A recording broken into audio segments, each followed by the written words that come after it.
Welcome to Storytime Haven. Today, we explore Scotland Yard, the methods and organisation of the Metropolitan Police by George Dilnot, a fascinating look into the inner workings of London's iconic police force.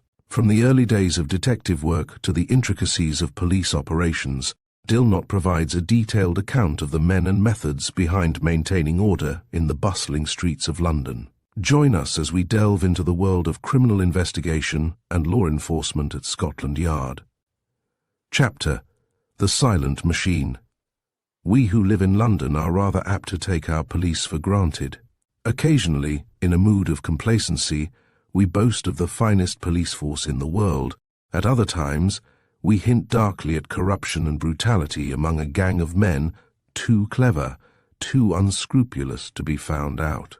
We associate Scotland Yard with detectives' miraculous creations of imaginative writers, forgetting that the Criminal Investigation Department is but one branch in a wondrously complex organisation. Of that organisation itself, we know little, and in spite of, or perhaps because of, the mass of writing that has made its name familiar all over the world, there exists but the haziest notion as to how it performs its functions. Perhaps one of the reasons for this ignorance is that Scotland Yard never defends itself, never explains, never extenuates, praise or blame it accepts in equal silence.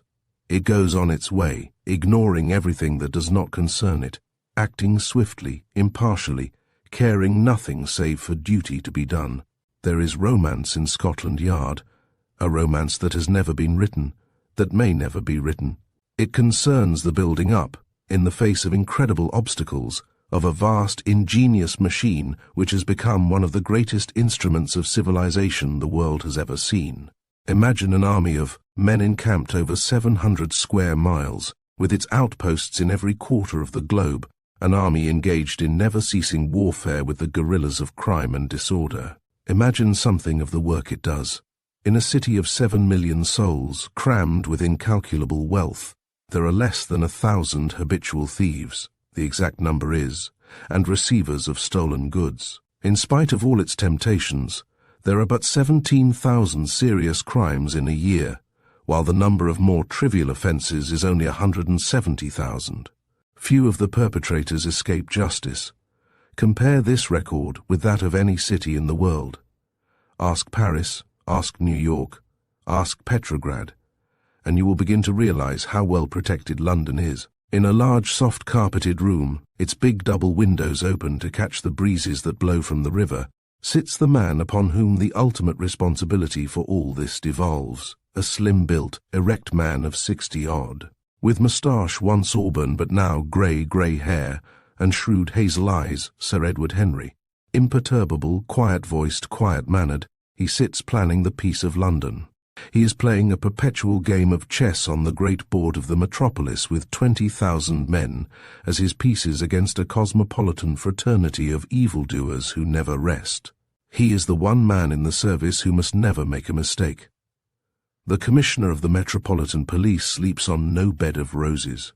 He must be as supple as willow, as rigid as steel, must possess the tact of a diplomatist, with the impartiality of a judge. Since the days when Sir Richard Mayne built up the police organisation in its infancy, there has been no commissioner who so nearly fulfills the ideal of a great police administrator as Sir Edward Henry. Unlike most of his predecessors, practically his whole life has been spent in the study of police science. It is something more than 40 years ago since he entered the Indian Civil Service as Assistant Magistrate Collector.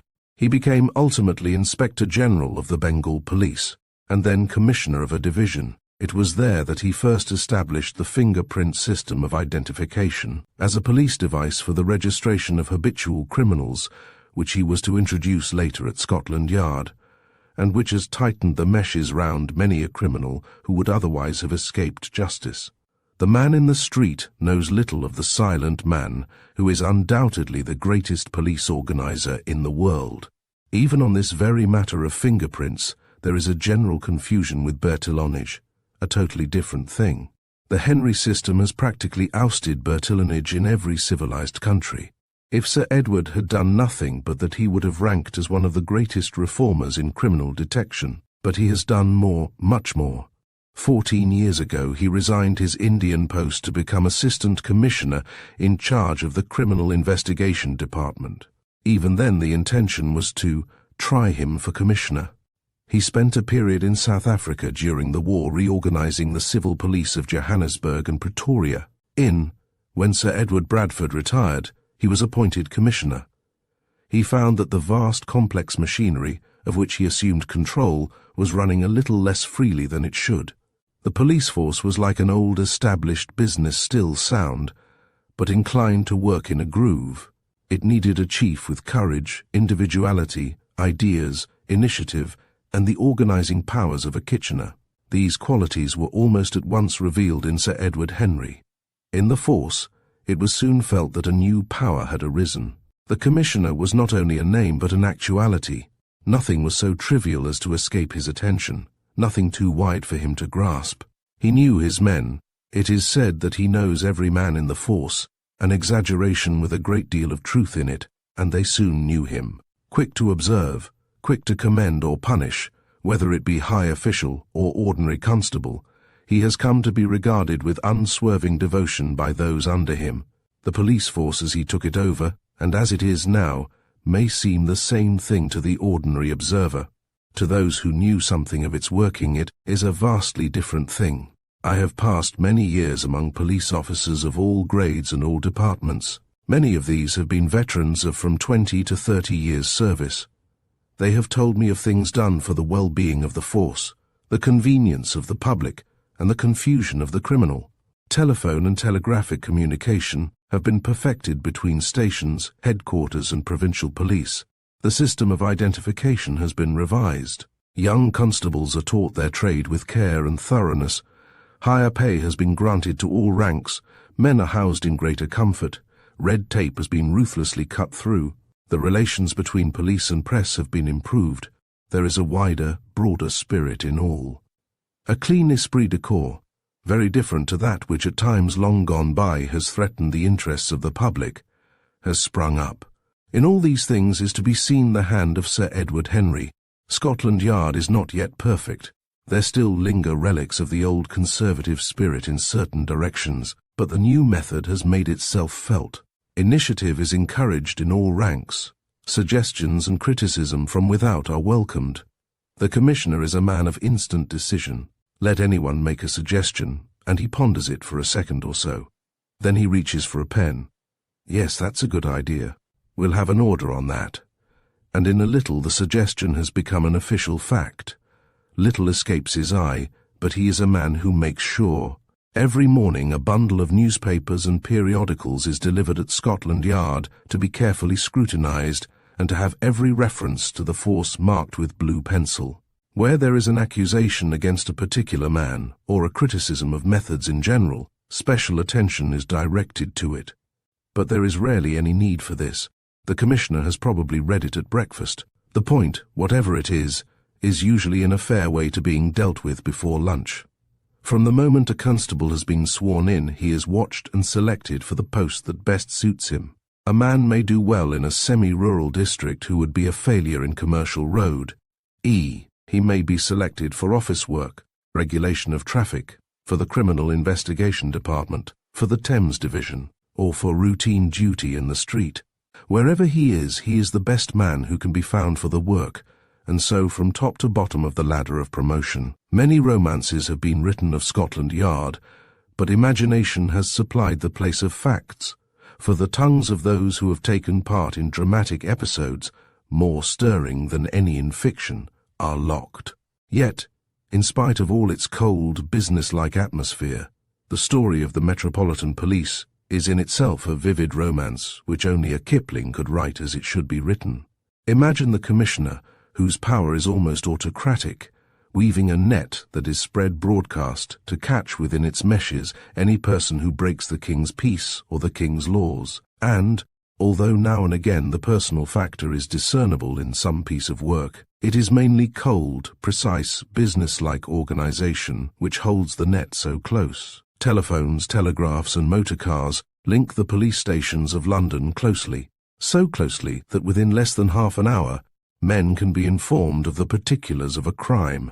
As an instance of organization, it may be interesting to recall that during the coronation procession, when close-on detectives were on duty mingling with the crowds, it was possible for Mr. Frank Frost, the then superintendent of the Criminal Investigation Department, in his office, to get a message to or from any one of them within 10 minutes.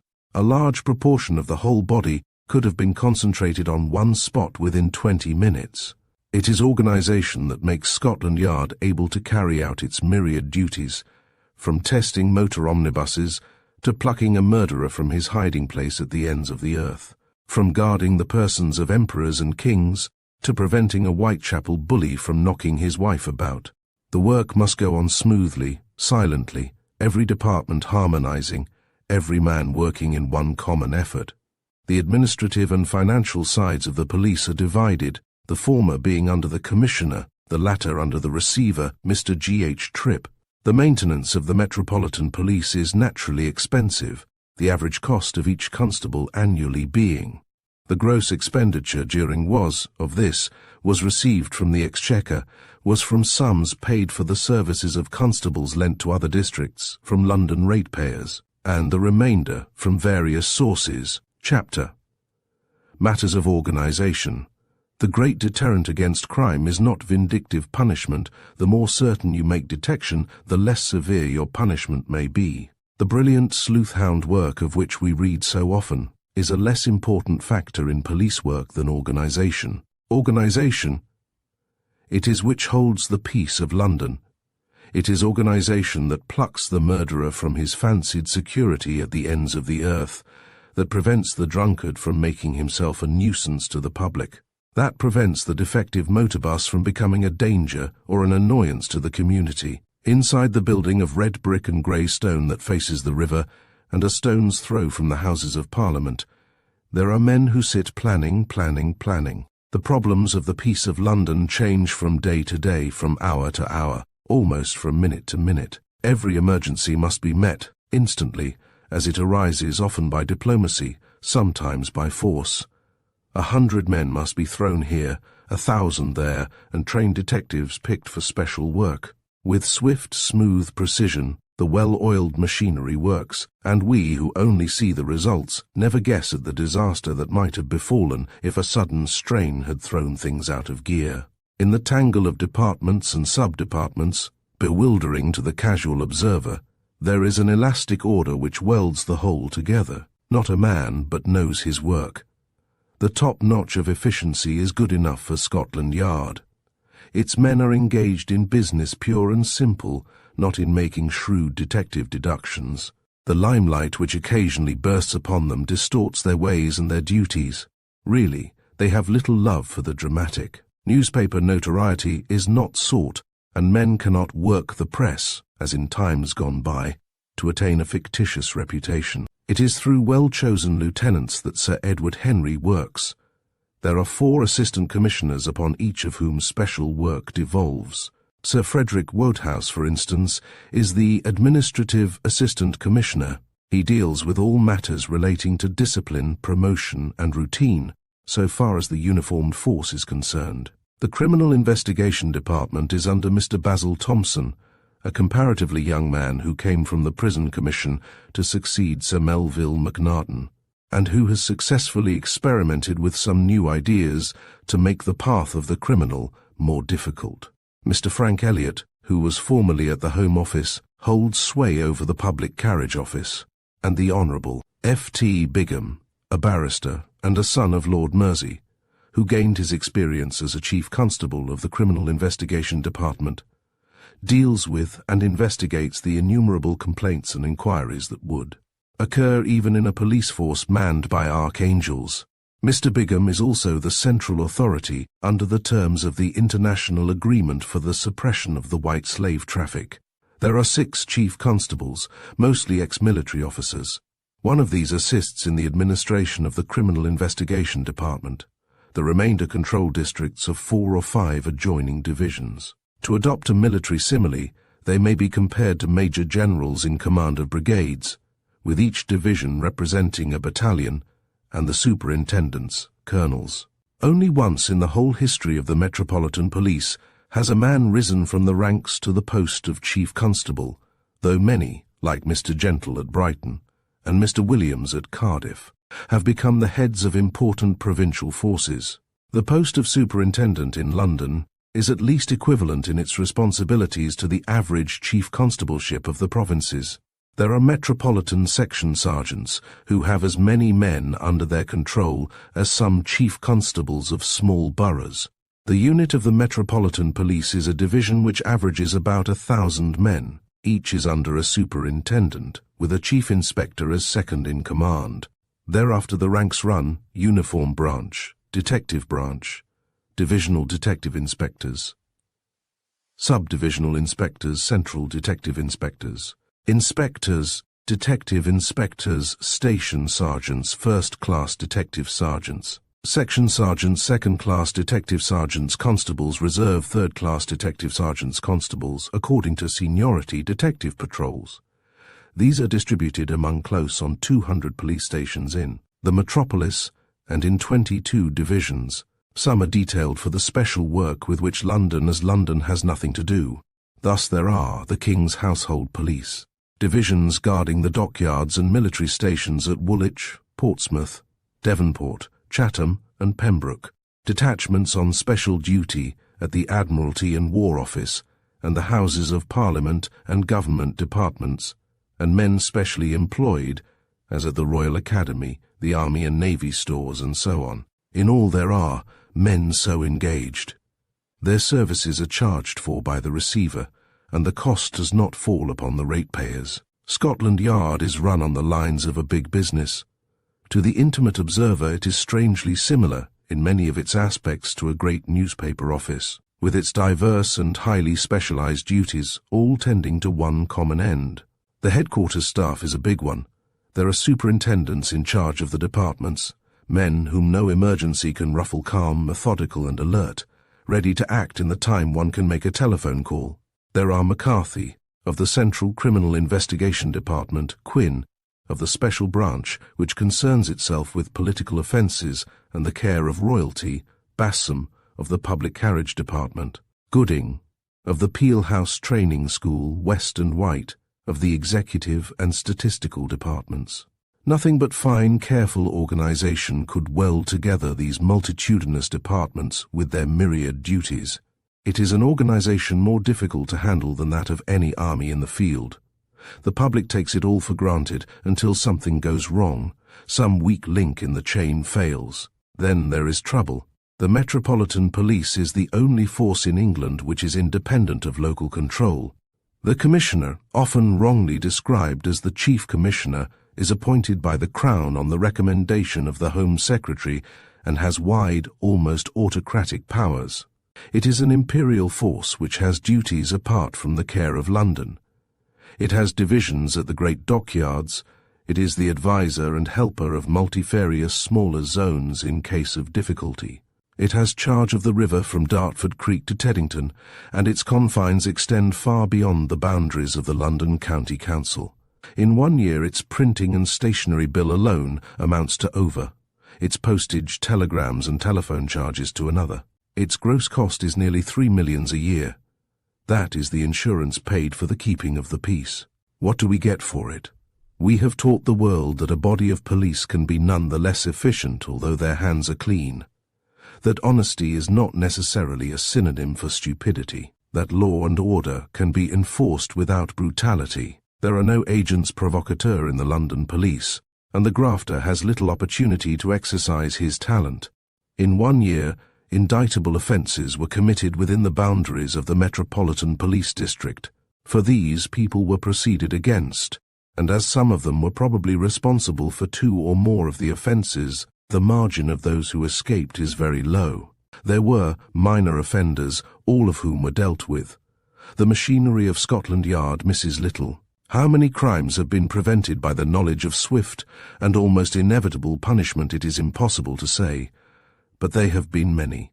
Chapter, the real detective, through a little back door, up a stone flight of stairs, into a broad corridor, one passes to the offices where are quartered the heads of the most important branch of Scotland Yard, the criminal. Investigation Department, with its wide-reaching organization stretching beyond the confines of London over the whole world. It is its business to keep its fingers on the pulse of crime, to watch vigilantly the comings and goings of thousands of men and women, and to bring to justice all those whose acts have made them a menace to society. No department of Scotland Yard has been more written around, none has been more misunderstood. It does its duty effectually, unswervingly, in the same unemotional spirit that marks the other departments of the service, but with perhaps even a keener eye to its own reputation. The CID knows how high is the reputation it has won among international police forces, and is very properly jealous of its maintenance. There have been critics of the CID. Many have held that the system of recruiting from the uniformed police is wrong in essence, that educated men employed direct from civilian life would be more effective. There is no bar against anyone being appointed direct if the authorities chose, but it has been tried. Once upon a time, this was a long while ago, an ardent reformer held the reins of the detective force. He made many valuable changes, and some less valuable, among the latter the experiment of gentlemen as detectives. There were 6 of them, and the full story of these kid-glove amateurs would be interesting reading. They were, in the euphemistic words of the reformer himself, eminently unsatisfactory. There is, he added, little doubt that the gentlemen who have failed in one of the professions which they usually adopt are less trustworthy, less reliable, and more difficult to control than those who enter a calling such as the police in the ordinary course. So the only approach to Sherlock Holmes that Scotland Yard has ever seen was killed for good and all, though there is still no legal bar to anyone being appointed directly a detective. 650 picked officers, all of whom have worn the blue uniform and patrolled the streets at the regulation pace, form a mobile army scattered over the metropolis. Quiet and unobtrusive men for the most part, dogged, tactful and resourceful, they must always be ready to act at a moment's notice as individuals or as part of a machine.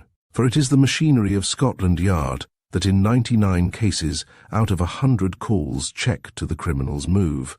It is long odds on law and order every time. The administrative work of the department is carried out by the Assistant Commissioner and the Chief Constable. It is on the shoulders of 2 superintendents, curiously enough, both Irishmen, at the head of the 2 main branches of the department that the executive work chiefly devolves. Superintendent John McCarthy, who for several years has held the reins of the central CID, to which the main body of detectives are attached, is a blue-eyed, soft-voiced man who governs with no less tact and firmness than his predecessor, the famous Frank Frost. In a service extending for more than 30 years, he has accumulated an unequaled experience of all classes of crime and criminals, and has travelled widely in many countries on dangerous and difficult missions. Tall and neat, he gives an impression of absolute competence, and competence is needed in the organization he has to handle. Nothing can ruffle him. He sits at a flat-topped desk in a soft-carpeted room, working quietly, methodically. By the window stands a big steel safe containing hundreds of pounds in gold, at hand for any emergency. Ranged on shelves are reference books, Who's Who, The Law List, Medical Directory, ABC Guide, Continental Bradshaw, and others. Behind the office table are half a dozen speaking tubes and a telephone. It is for Mr. McCarthy to enlist the aid of the press on occasion. It is sometimes necessary to give wide publicity to a description or a photograph. Then skillful diplomacy is necessary to avoid giving facts which, instead of helping, might hamper an investigation. Only of late years has this cooperation been sought, and credit is due to Mr. Frost for the manner in which he helped to initiate and apply the system. Swift publicity has often helped to run down a criminal, notably in the case of the murderer Crippen. Immediately associated with Mr. McCarthy at headquarters are 4 chief detective inspectors, Ward, Fowler, Hawkins, and Goff, all men of long experience and proved qualities. Most of their names are familiar to the public in connection with the unravelling of mysteries during the last decade. One chief detective inspector, Mr. Wensley, has his headquarters in the East End. One or more of these is always available in an emergency. Is there an epidemic of burglary at some district in London? A chief inspector is sent to organize a search for the culprits, taking with him a detachment from Scotland Yard to reinforce the divisional detectives. Problems of crime that affect London as a whole are dealt with by them. Some have specialist knowledge of particular classes of crime or particular districts, though each must be competent to undertake any investigation, no matter what it may be. Or a provincial police force may ask for expert aid in, for instance, a baffling murder mystery. One may be sent by the authority of the Home Secretary to assist in its solution. To each of the 22 divisions into which the Metropolitan Police is split up are assigned between 12 to 30 detectives under a divisional inspector. In 10 of the larger divisions, there is a junior inspector to assist in the control of the staff. Except in a few of the outlying districts, there are 1, 2, 3 or more detectives to every police station. They deal with local crime, make it their business to know local thieves, and reinforce other divisions or are reinforced as occasion demands. They have special duties allotted to them and have to keep a record in their diaries of the manner in which their time is spent. Yet individuality and initiative are not sacrificed by too rigid a discipline. If a man learnt, for instance, while watching for pickpockets in the Strand that a robbery was being planned at Kennington, it would be his duty to make at once for the scene. He would stay for nothing, gathering assistance if possible as he went, but if not, going alone. Usually it is found that the divisional men can deal with any matter needing attention in their districts, but occasionally London is startled by some great mystery. It is then that the CID moves swiftly, with every nerve strained to achieve its ends. There is no actual murder commission, as there is in some foreign countries, but every person and device likely to be of assistance is quickly concentrated on the spot. Not a second of time is lost from the moment the crime is discovered. First on the spot are the divisional detective inspector and his staff. Telephones and the chattering tape machines tell the details in 10 score of police stations. Mr. Basil Thompson, the assistant commissioner, and Mr. McCarthy will probably motor in haste to the spot. Specialists are summoned from all quarters. Not a thing is moved until a minute inspection has been made, plans drawn, photographs taken, notes made, and fingerprints sought for. It may be necessary to get certain points settled by experts, by Dr. Wilcox, the Home Office analyst, Dr. Spilsbury, the pathologist, by a gunsmith, an expert in handwriting, or any one of a dozen others. The very best professional assistance is always sought. The danger of amateur experts was exemplified some years ago, when a woman who committed suicide tried to destroy every mark of identity on her clothes. She missed one detail: a laundry. Mark worked in red thread on her dressing jacket. The mark was read as EUXAZ, and these letters were advertised far and wide. Then the president of the Laundry Association examined the garment, and conclusively showed that the marks really represented E. It was, he declared, not a laundry mark at all, but a dyer's and cleaner's mark. And this was what it proved to be. While the experts are busy, the divisional inspector and his men are no less so.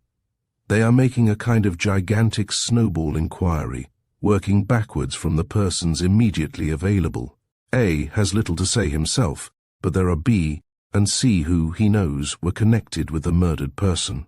And B and C, having been questioned, speak of D, E, F, and G, and it may be that a score or more persons have been interviewed ere one is found who can supply some vital fact. I have known a murder investigation held up a couple of hours while search was being made for someone to supply the address of some other person who might know something. All very tedious, this, and very different from the methods of the detectives we read about. But then the detectives of fiction somehow avoid the chance of the flaws in their deductions being sought out by astute, cross-examining counsel. If a description of the suspected murderer is available, a telegraphist working at Scotland Yard will get it, with the letters AS, all stations attached. As he taps his instrument, the message is automatically ticked out simultaneously at every station in the metropolis. The great railway termini are watched, and men are thrown to the outlying stations as a second safeguard. Should the man slip through this net, he will find England locked from port to port. The CID have their own men at many ports, and at others the cooperation of the provincial police is enlisted. He is lucky indeed if he gets away after the hue and cry has been raised. There are no chances taken. Everything is put on record, whether it appears relevant or irrelevant to the inquiry. In the registry, a kind of clerical bureau of the Criminal Investigation Department, every statement, every report is neatly typed, filed in a book with all relating to the case, and indexed. It remains available just so long as the crime is unsolved, 10 days or 10 years. The progress of the case is always shown to within an hour. No effort is spared to get on the track of the murderer while the scent is still warm.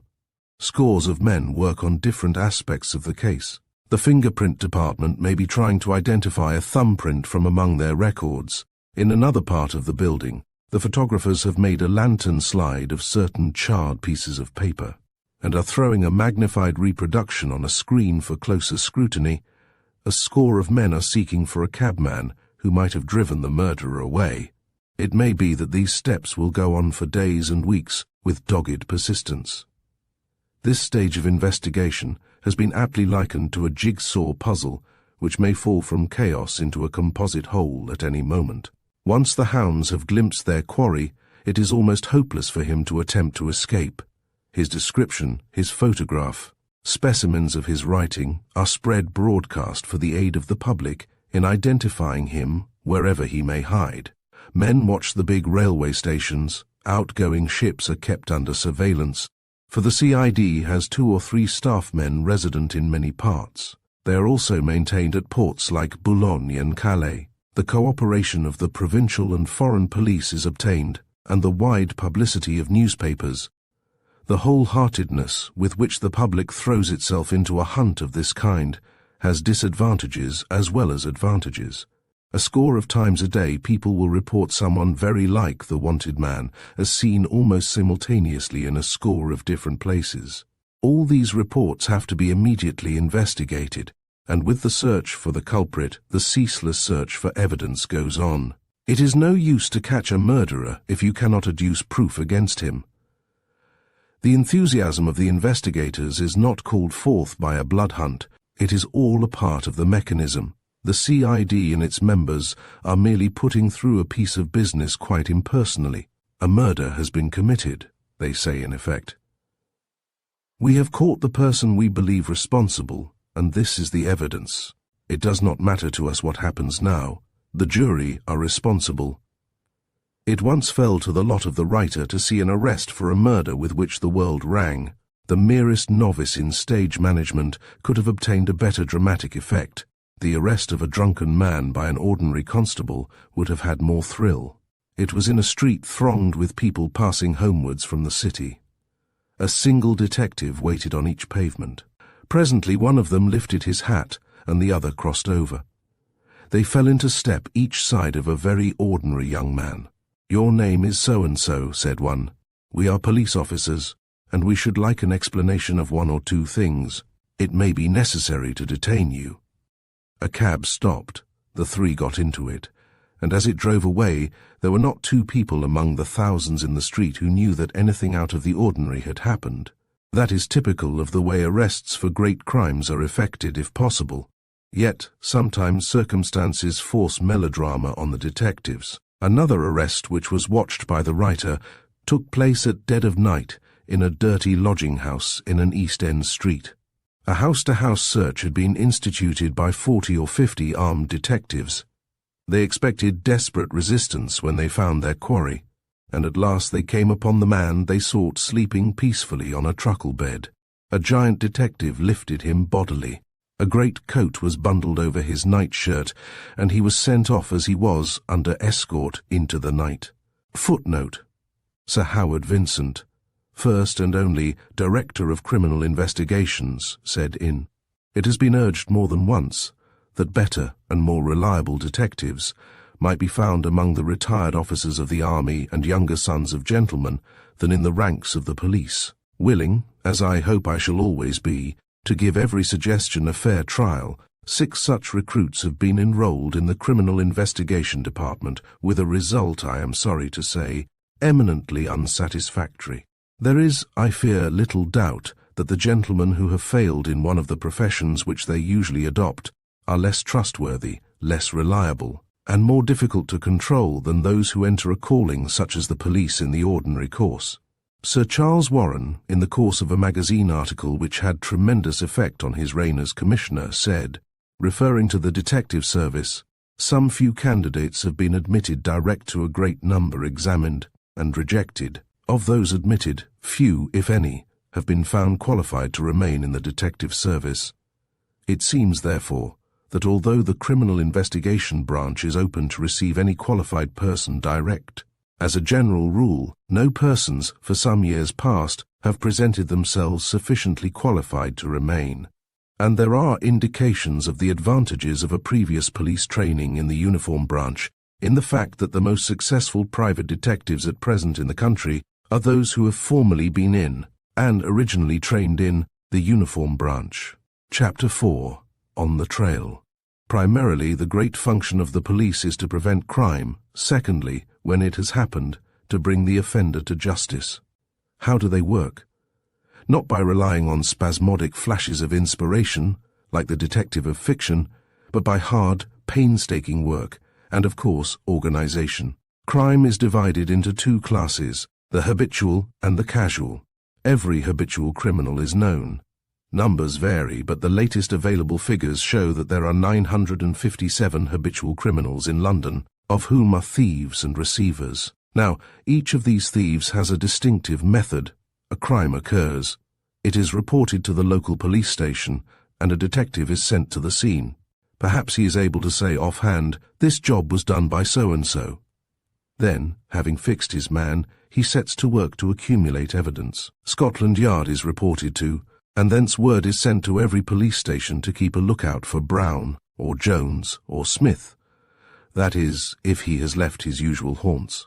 Every detective, strange as it may seem, makes it a point to keep on good terms with thieves. It is his business.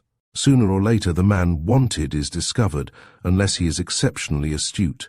There are, of course, 100 ways of finding the author of the crime. The good detective chooses the simplest. Subtle analysis is all very well, but it is apt to lead to blind alleys. Imagine a case such as occurs every day. A burglary has been committed and reported to the police. The first steps are automatic. The divisional detective inspector in control of the district sets his staff to work. Men get descriptions of the stolen property, and, within an hour, the private telegraph and telephone wires have carried them to every police station in London. The great printing machine of Scotland Yard reels off informations 4 times a day, and in the next edition the story of the crime is told, and each of the detectives in London, as well as the uniformed police, have it impressed upon their minds.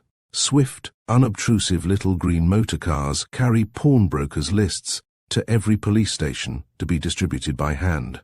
The Police Gazette goes out twice a week to the whole police forces of the British Empire. Every honest market in which the booty can be disposed of is closed. If the thief has been unwary enough to leave a fingerprint, it is photographed, and should he be an old hand, the records at Scotland Yard show his identity in less than half an hour. All this is a matter of routine. It is up to the detectives still to find their man. Should there be nothing tangible to act upon, the detectives, who know intimately the criminals in their district, and many out of it, will try a method of elimination. This, they will say in effect, is probably the work of one of half a dozen men. Let us see who could have done it, and then we shall have something to go on. A and B are in prison. C, we know to be in Newcastle, and D was at Southampton. Either E or F is the man. The personal factor enters into the work here. A detective is expected to be on friendly terms with professional criminals, although he must not be too friendly. The principle can be illustrated by an anecdote of Mr. Froist, the famous detective. Once or twice he had arrested a notorious American crook who was carrying on operations in this country, and whom I will call Smith. In one of his occasional spells of liberty, Smith, who was a reputed murderer in his own country, met Froist. "Say, Chief," he drawled after a little conversation, "I'd just hate to hurt a man like you. I always carry a gun, and there are times when I'm a bit too handy with it. If ever you've got to take me, never do it after 6 in the evening. I'm a bit lively then."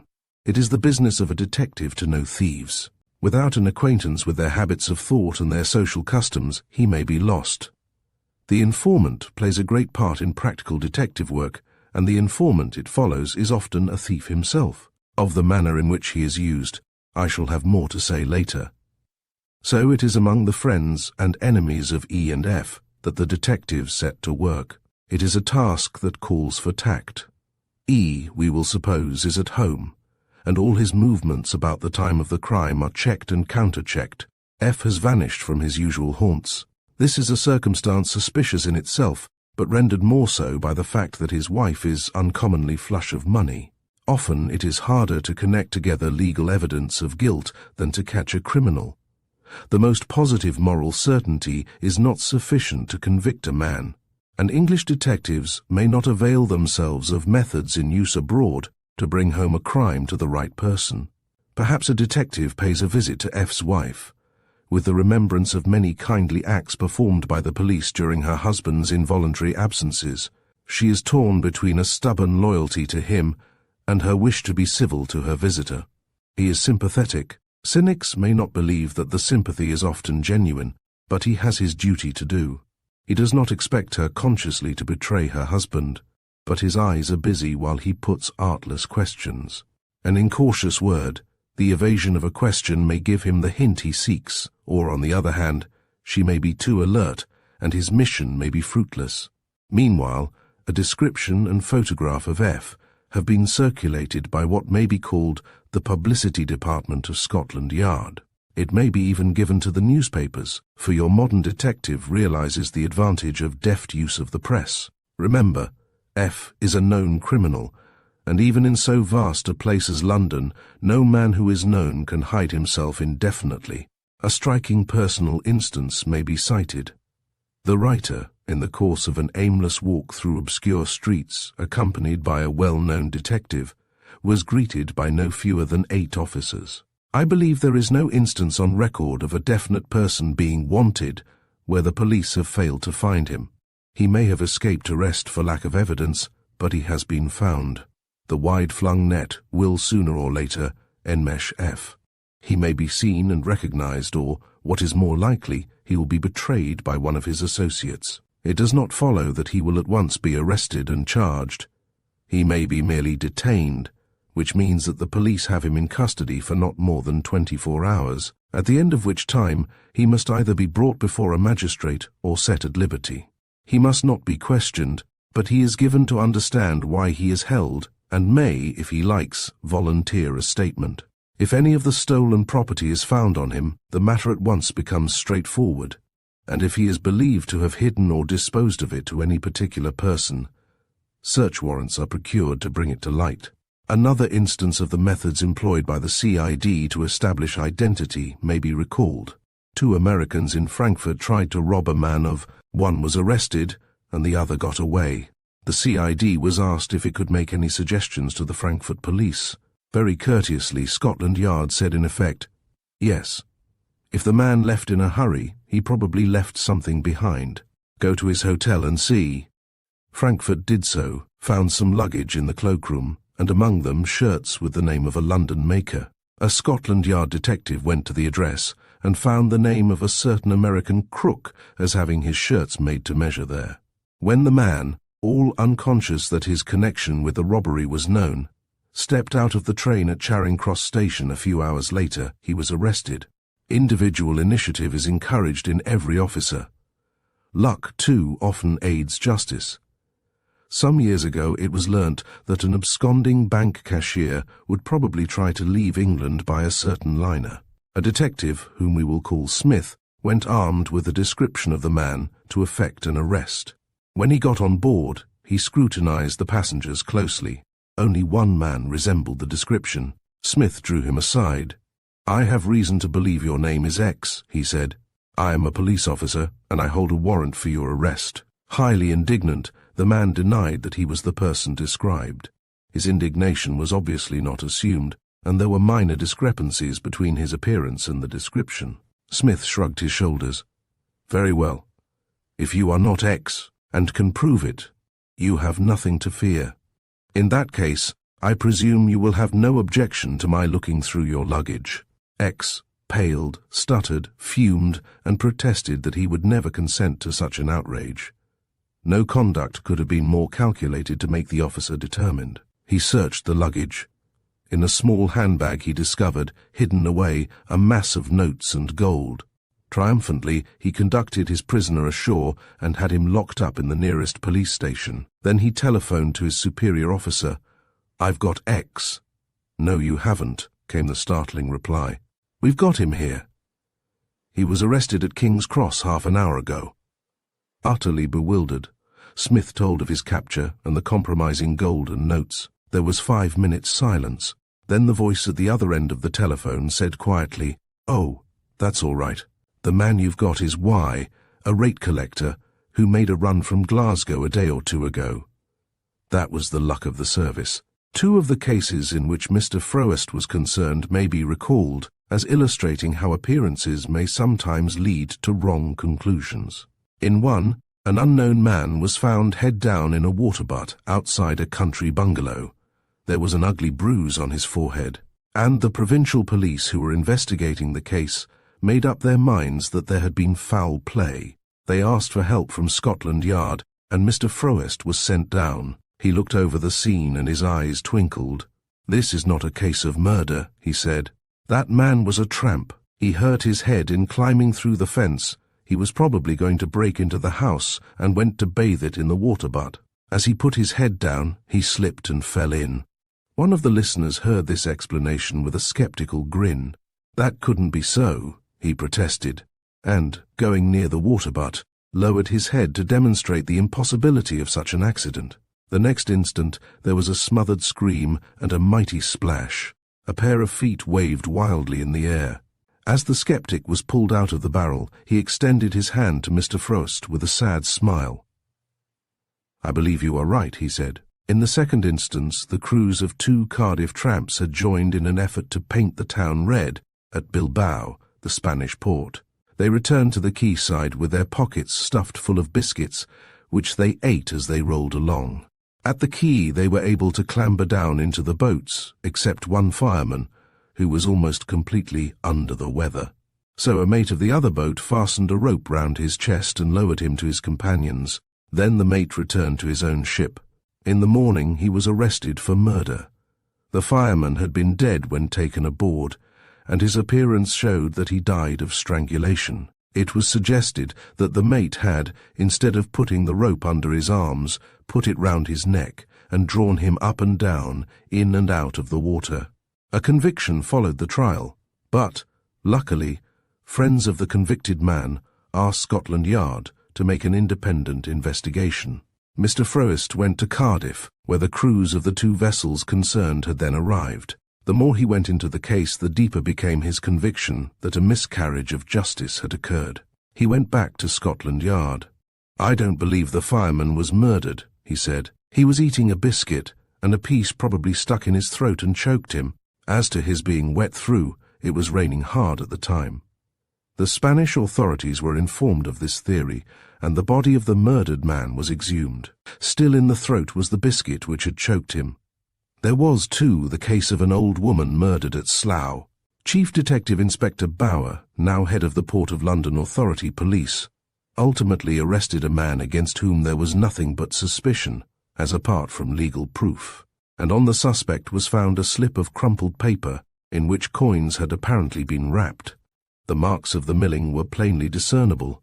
Mr. Bauer wrapped 21 sovereigns, the amount of the money stolen from the victim, in another piece of paper. The marks corresponded, and it was mainly on that evidence that the prisoner was convicted. Chapter 5. Making a Detective. The detective net drawn round London is close and complete. Within the last 2 or 3 years, the headquarters staff at Scotland Yard has completely changed. Although there is no man with less than 20 years' service among the 5 chief detective inspectors who act as Mr. McCarthy's chief lieutenants. These are the men who meet in special council when some great crime stirs London, and whose wits are bent to aid the active efforts of those deputed for the actual investigation. With them at Scotland Yard are some 70 or 80 subordinate detectives, Crime that affects London as a whole is usually dealt with direct from headquarters. Every division of police in London has its detective detachment of from 12 to 30 men under divisional inspectors. Except in a very few of the outlying rural districts of London, there is no police station without one or more detectives. They are expected to hold local crime in check, but the machine is adaptable to contingencies. The morning report of crime sent to headquarters shows daily the ebb and flow of crime. A sudden wave of burglaries, for instance, might be met by reinforcements from another district or from the yard itself. Twice a month, the big council of crime meets a gathering at New Scotland Yard, at which 30 or 40 of the senior detectives of the metropolis, heads of districts, and headquarters men meet in conference and compare notes. The movements of criminals are checked, particular mysteries discussed. A is puzzled by certain peculiarities in a robbery at Hampstead.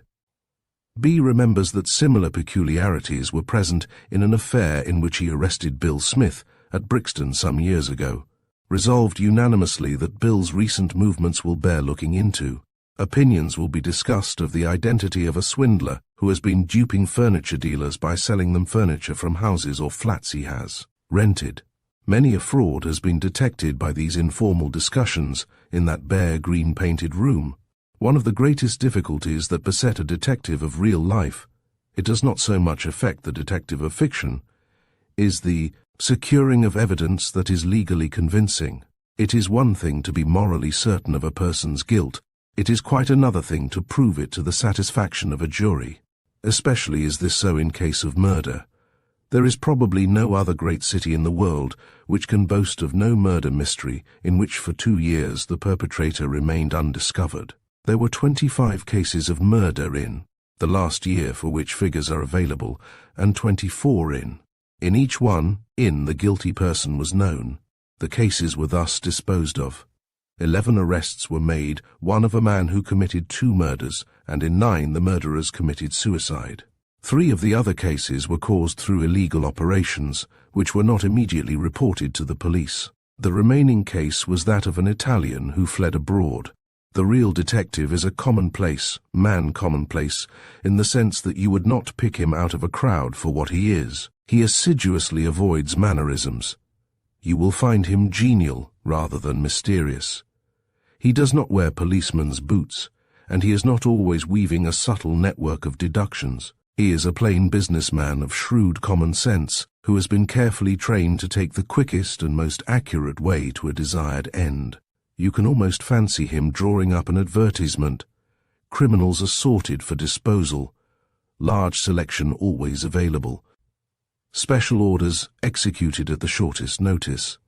Applied Criminal Investigation Department, New Scotland Yard, SW, and on occasion he takes, so to speak, your burglar, your pickpocket, or your forger off the shelf, carefully dusts his label, and dispatches him, carriage paid, with a neat parcels note, for conveyance to his ultimate destination by the old established firm of transport agents in the Old Bailey. The London detective grows up in an atmosphere of business. Romance, adventure are incidental and rare. Before he can bring off any big coup, he has thoroughly to understand the handling of the big machine of which he forms part. And above all, he must have courage, not merely physical courage, but a courage that will assume big responsibility in an instant of stress. Melville, sometime of the Special Branch for instance, once committed a flagrant illegality when he decoyed a dangerous anarchist into a wine cellar and locked him in while a great personage was passing through London. And Mr. Frank Frost, when he snatched a noted embezzler from the Argentine after all attempts to obtain his extradition had failed, gave an example of the same kind of courage. Another detective, in a case where the body of a murdered man had been hidden, did not hesitate to arrest the murderer on the flimsy charge of being in unlawful possession of a pickaxe to prevent flight while he continued his search. In each case, these men deliberately adopted risks to attain their ends which nothing but success could warrant. There are men attached to the Criminal Investigation Department, and they have all learned their trade by tedious degrees. They all started, even the superintendents at their head, as constables on street duty. Consider the precautions that are taken in recruiting the department. The candidate has passed the stringent tests of character and physique applied to all Metropolitan Police officers. He has been watched, with unostentatious vigilance, for defects of temperament or intelligence. A few months he has on street duty in uniform, and then he may apply for transfer to the CID. He may be recommended then by his divisional superiors to Mr. McCarthy, the blonde, blue-eyed Irishman who rules the central CID, who himself interviews and makes a rapid judgment of the aspirant before he is passed on to an examining board of 2 veteran chief detective inspectors sitting with a chief constable. Some of the questions he will be expected to answer run like this. How may you utilize the photographs of persons suspected of crime, and what precautions would you take? What is meant by a special inquiry? Give examples of the use special inquiries can be put to in detecting offenders against the law. These examinations, it may be said, are compulsory at every step in promotion in the detective service, in addition to educational examinations carried out independently by the Civil Service Commissioners. Here is a question put at an examination for promotion to detective sergeant, which might form the skeleton of a detective story. A night watchman, in going his rounds, discovers 2 men attempting to break open a safe on the premises. Both men make good their escape by a window, but one of them receives a blow on the head from the watchman, which causes blood to flow, while the other leaves his jacket behind. The watchman can give a fair description of the men.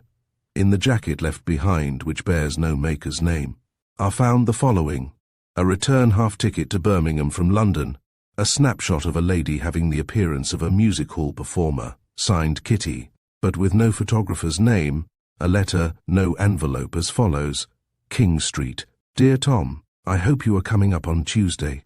Things are bad here since Bill got his 3 months. Mary. State as fully as you can what steps you suggest should be taken to trace the offenders. How could the articles found be made use of in the inquiry? The preliminary examination is only the first step. The young man who passes finds himself a patrol on probation, with the knowledge that if he does not justify himself, he will be returned to the blue-coated ranks. He is put to school again, the little-known detective school that is maintained at Scotland Yard, with Detective Inspector Belcher at its head. There are lectures on law and even lantern lectures. He is taught the methods of criminals, from gambling sharps to forgers, from pickpockets to petty sneak thieves. The Black Museum primarily exists for his instruction. He is shown jemmies, coining implements, shoplifting devices, and the latest word in the march of scientific burglary, the oxyacetylene apparatus. All that ingenuity and experience can suggest for the confusion of the criminal is taught him. He is shown where an expert must be called in, and where his own common sense must aid him.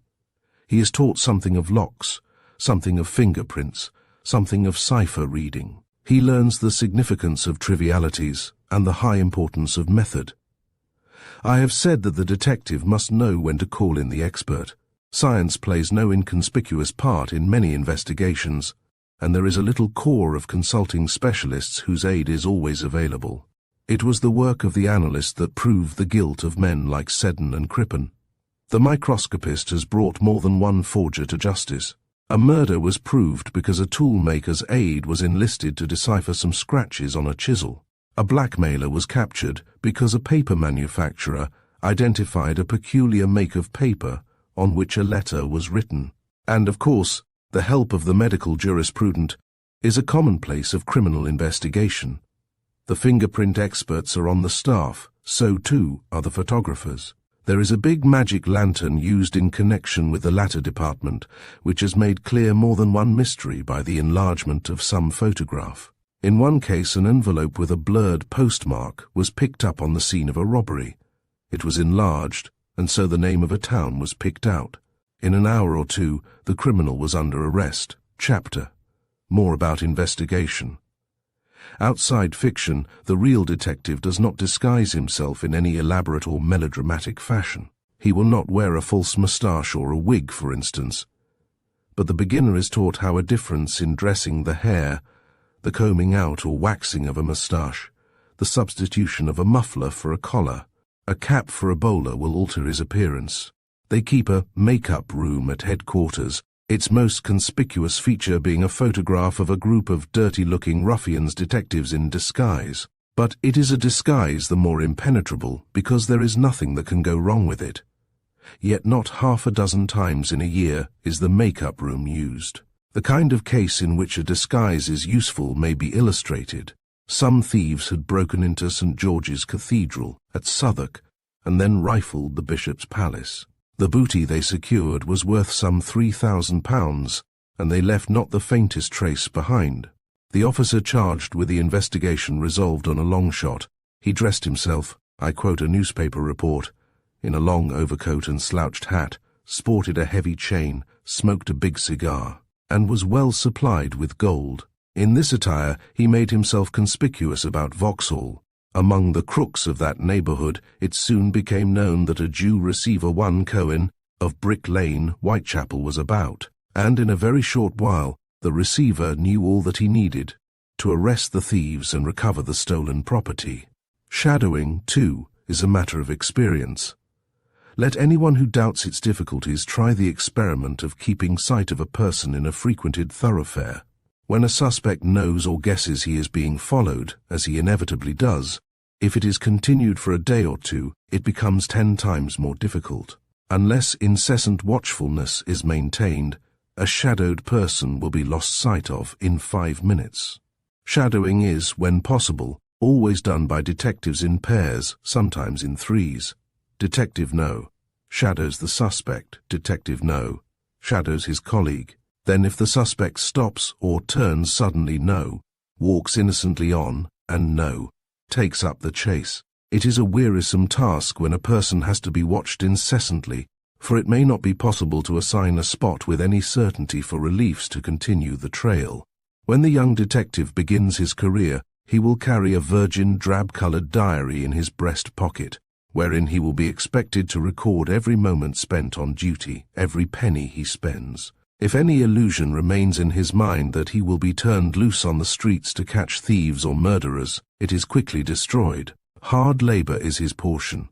Small inquiries at pawnbrokers, searching directories to verify addresses, running errands for his superiors, and doing all the small odd jobs are his immediate concern. Only now and again is he called upon to play a minor part in an arrest, but all the while he will be learning and improving his acquaintance with the thieves in his district. All his painfully acquired knowledge goes for little unless he can cultivate a certain friendship with the rogues in the vicinity of his sphere of duty. The informant plays a big part in the workings of Scotland Yard. If the old phrase, "honour among thieves," had any truth in it, London would be a poor place for honest men to live in, but gossip of the underworld is easily attainable to ears that wish to catch it.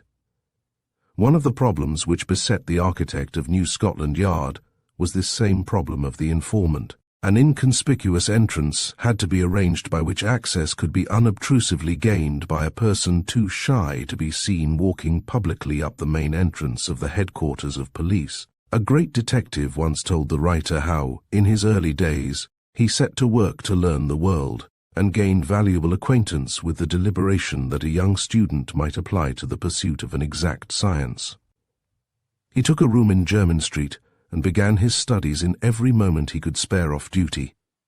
I haunted nightclubs, I went to gambling houses. I was a frequenter of any resort where one was likely to meet rogues or tricksters.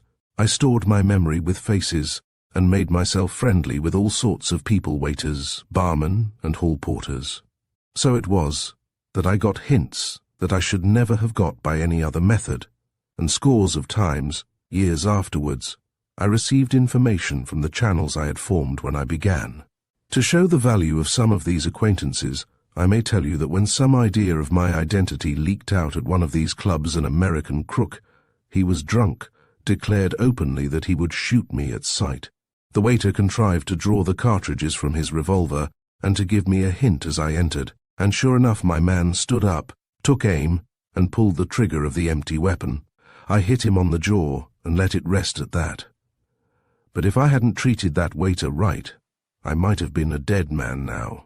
The personal factor is an important one in dealing with informants. There is not very often ill feeling between criminals and detectives. A slight straining of red tape will sometimes have wide-reaching results. A detective, conveying a prisoner from Liverpool to London, offered the latter a cigar. "You're a good sort," exclaimed the man impulsively. "Tell you what, I'm in for it, I know, but I can do you a bit of good. It was X and Z who did that Hatton Garden business." And so was provided a clue to an apparently insoluble mystery. At the end of 3 months, the probationer, if he is qualified, finds himself a fully fledged detective patrol.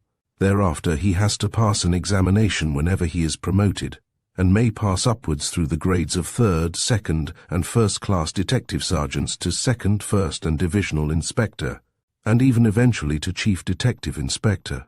The everyday duties of the CID are legion. There are informations passing between headquarters and the different stations daily, almost hourly. Stolen property has to be traced, pawnbrokers visited, convicts on license watched, reports made, inquiries conducted by request of provincial police forces. It means hard, painstaking work from morning to night. As I have said, so far as is consistent with his duty, a man keeps on good terms with those criminals he knows. It is a point of policy. They know that the average detective does not wish them harm.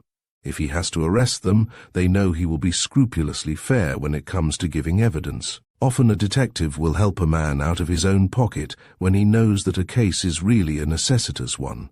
He has no animus against any person he arrests. His duty is merely to place in safe custody the person he believes to be responsible for a breach of the law. Conviction or acquittal matters nothing to him after that. He has done his duty.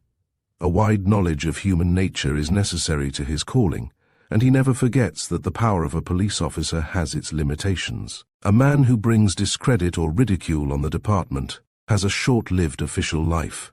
There is another part of the Criminal Investigation Department which has duties entirely distinct from that of the main body of detectives. That is the special branch under Superintendent Quinn, MVO, a section which, with the war, has suddenly become of great importance, for it has now largely to do with the spy peril. Of its methods and organization, little can be said, for obvious reasons. In ordinary times it concerns itself solely with the protection of high personages, from the King and Queen and Cabinet ministers to distinguished foreign visitors. The special branch in the days of suffragette outrages was the chief foe of the vote-seekers. It deals, too, with all political offences which need investigation. There is a special squad of officers who deal with the white slave traffic. These are assisted by a lady appointed by the Home Office. She makes inquiries from women and children where victims might be reluctant to confide in a man, and has other similar duties. The department is practically self-contained, working side by side with the uniform branch under its own officers. The point of contact is at superintendents of divisions, who exercise a supervising control. Chapter: The Crooks' Clearinghouse. Many high authorities have argued that the best way to prevent crime is to keep all known criminals under lock and key, as we do lunatics. The theory may be right or wrong, but it is not yet possible to put it into practice. So Scotland Yard does the next best thing and exercises a quiet, unwearying, persistent surveillance on those hundreds of persons who are likely to resume their depredations on society when they are released from prison. For over 50 years since, there has been accumulating a library of biography on which prison governors and police officials have worked, which must by now include every living criminal by profession who has enjoyed the hospitality of the state. The file's immense, dirty brown-covered albums, each containing photographs, overflow through room after room and corridor after corridor. There are smaller volumes with duplicate photographs in each, which give particulars of marks or physical peculiarities.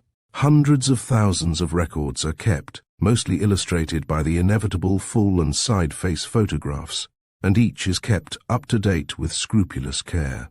The Convict Supervision Office, with its subsidiary Habitual Criminals Registry, has within the last year or two been amalgamated with the fingerprint section under the general title of the Criminal Record Office. Although the two departments work in unison and are, to a certain point, interdependent, their work has to be conducted in sub-departments. The Habitual Criminals Registry I retain the old title for convenience, is a sort of British Museum of Crime.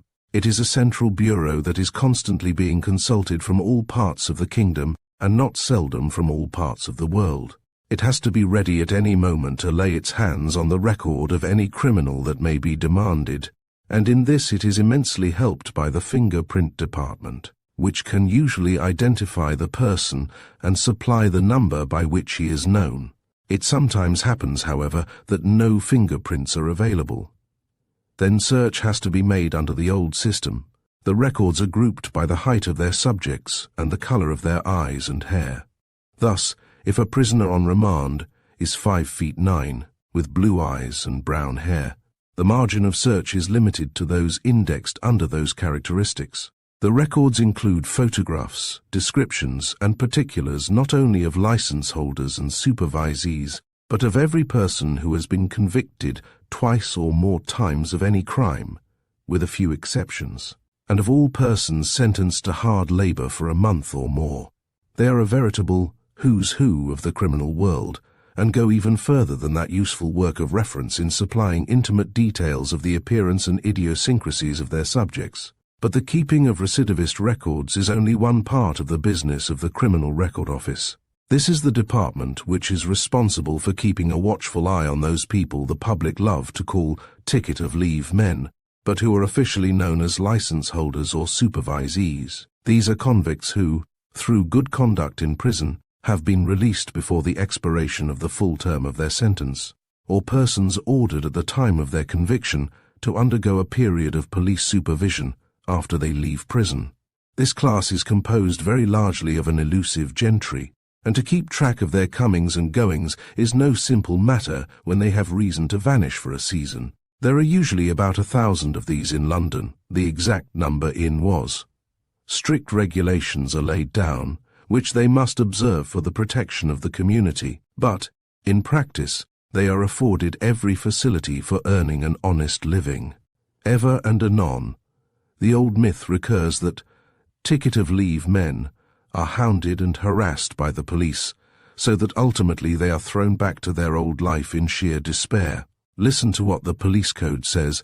It is of great importance to avoid giving license holders and supervisees any ground for alleging that they are being interfered with by the police, or in any way prevented from leading an honest life. When it is necessary to make inquiries at their addresses or places of business, it is desirable, if possible, that they should be made by officers in plain clothes who are not known in the district, and great care should be taken that the nature of the inquiry should not be disclosed to anyone other than the license holder or supervisee himself. That regulation is carried out with a rigid regard for both the spirit and the letter. The relations of the detective force with the men they watch are quite friendly. It is a matter of policy that they should be so. Yet the situation has its humours at times.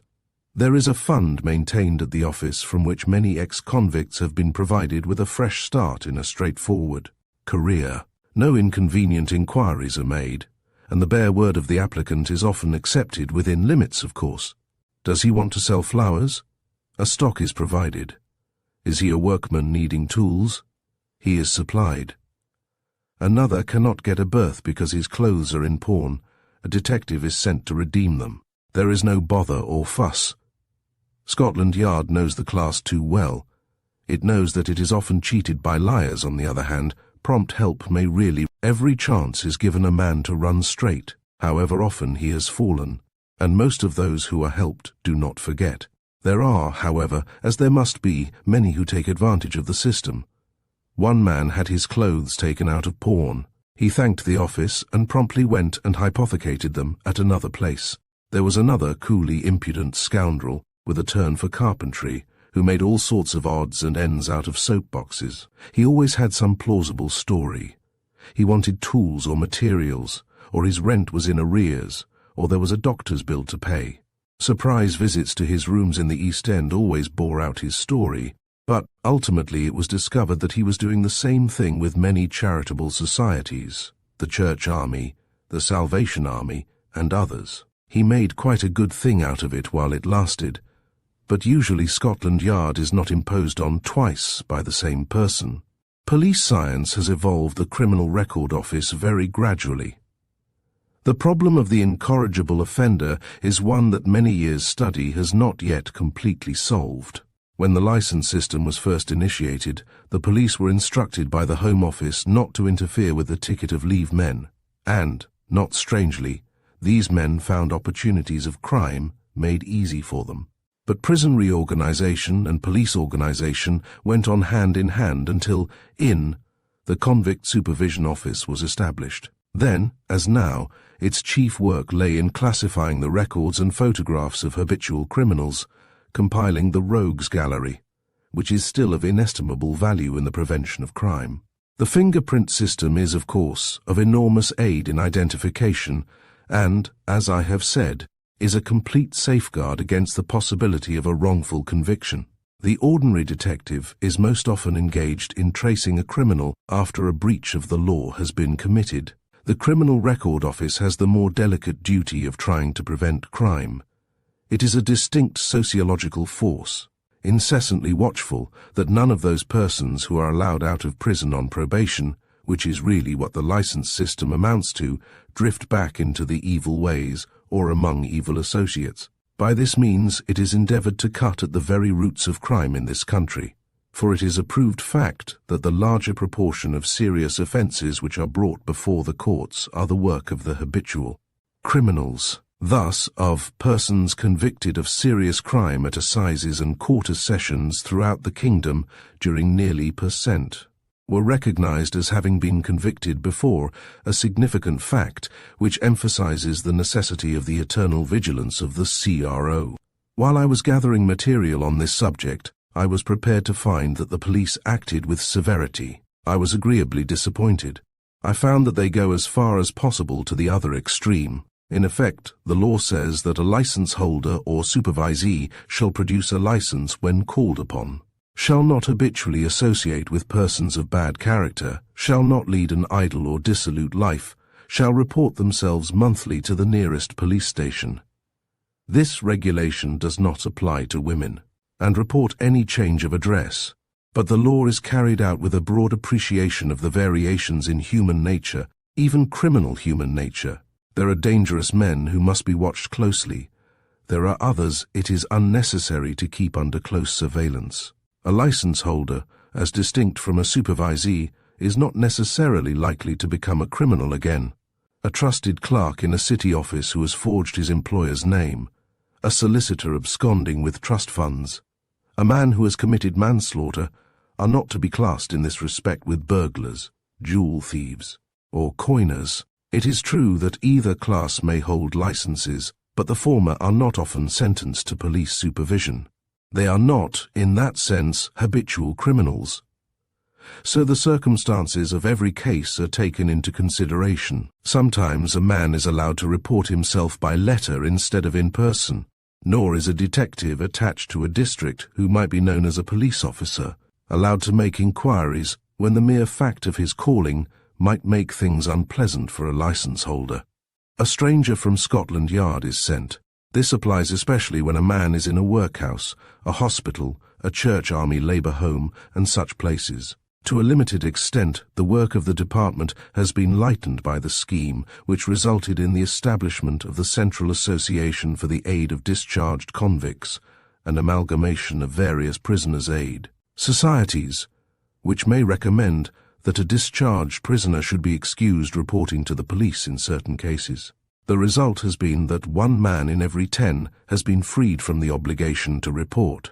There is a little row of figures in the last issue of Judicial Statistics, which affords a striking illustration of the work of the department. It shows that during the year, the number of persons under police supervision in the Metropolitan Police District was. This is what happened to them. Supervision expired, supervision remitted by Home Secretary, removed to other districts, sent to prison, missing. Left England, died no less than were known or believed to be, living honestly, and those who were suspected of continuing their old career of roguery, but were not convicted, numbered only. The management of the office is vested in Chief Detective Inspector Thomas, a shrewd, able man with a wide experience. in which he has gained a keen and extensive knowledge of criminals of all types, who deals with those who come under his jurisdiction with a firm and tactful hand. He has a staff of 22 assistants, which includes the only 2 women detectives, if they are strictly detectives in the service. In point of fact, these ladies are employed by the Home Office and attached to Scotland Yard, so that strictly they must not be considered police women. These ladies are necessary in carrying out the policy of the department, and their duties are wide. No man is allowed to visit a female license holder or supervisee, mainly for the reason that his identity might be suspected. So the women detectives take this in hand, and with feminine tact manage to know all about their protégés, to give a warning here, sympathetic advice there, in a way that would be difficult for any man to do. Their work takes them at times into some of the worst quarters of London, and all their pluck and firmness are sometimes needed. For habitual women, criminals are usually worse subjects to handle than the habitual male criminal. For criminals, as for experts in other trades, all roads lead to London. Your expert criminal, whatever his branch of rascality, sooner or later tries his hand in the metropolis, and so there is a continual inward and outward flow of persons the office must keep in touch with. This is done by the cooperation of the provincial police, and by the issue of the Habitual Criminals Register, which gives detailed particulars of persons entered in the files of a department. This is sent to every police force in the kingdom. There is another very useful publication which has brought about the downfall of many an ambitious rascal. It is called the Illustrated Circular, and its subject is travelling criminals. These form a clever, mobile fraternity who operate swindles and robberies in one part after another, dodging in and out of various police districts. They are as slippery as eels, and, without some means of codifying information as to their movements and delinquencies, many of them would defy justice with impunity. The Illustrated Circular forms a link between the police jurisdictions in this respect. It gives descriptions and particulars of the latest known movements of itinerant criminals and publishes photographs of them, to enable police officers to recognize them wherever they may go. Every movement made by a travelling criminal is recorded in the circular. Men who have found themselves too closely watched by the Bristol police may, for example, hope to find Cardiff less vigilant, but the Illustrated Circular tells of their departure from Bristol, and Cardiff is on the alert. There is little hope of escape from that all-pervading vigilance. The Police Gazette, too, is issued by this department twice a week, not only to all the police forces of the kingdom, but to the colonies and the nearest European countries. This is the latest police move to checkmate the operations of the more widely travelling rogues. No less important are the special release notices, or as it is now called, the weekly list of habitual criminals. Since prison officials have furnished to Scotland Yard, every week, a list of prisoners about to be released who are habitual criminals. This list, which gives a detailed description of each man, and his index number in the records, is sent to every police force in the country. It is so made easy to draw a conclusion should an outbreak of burglaries commence in a district wherein a burglar has lately been released. In a corner of one room in Scotland Yard is piled a miscellaneous heap of thieves' equipment, jemmies, chisels, scientific safe-breaking implements, and other oddments. The office periodically destroys these, though their fashioning has probably cost skilled workmen much time and trouble. Only a new invention is spared, and that so that it may be placed in the Black Museum for instructive purposes. In other rooms is kept the personal property of the prisoners still undergoing sentence.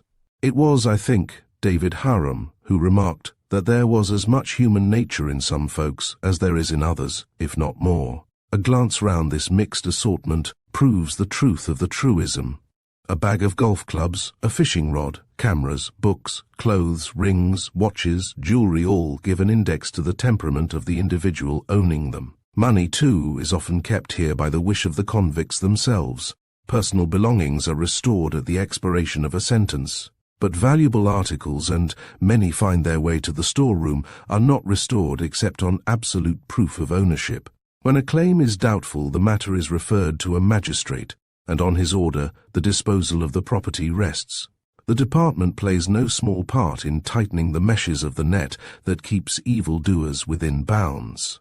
It does its duty with kindliness, but without fear or favor. But the difficulties of the work are so enormous that they could hardly be exaggerated. Chapter: Fingerprints.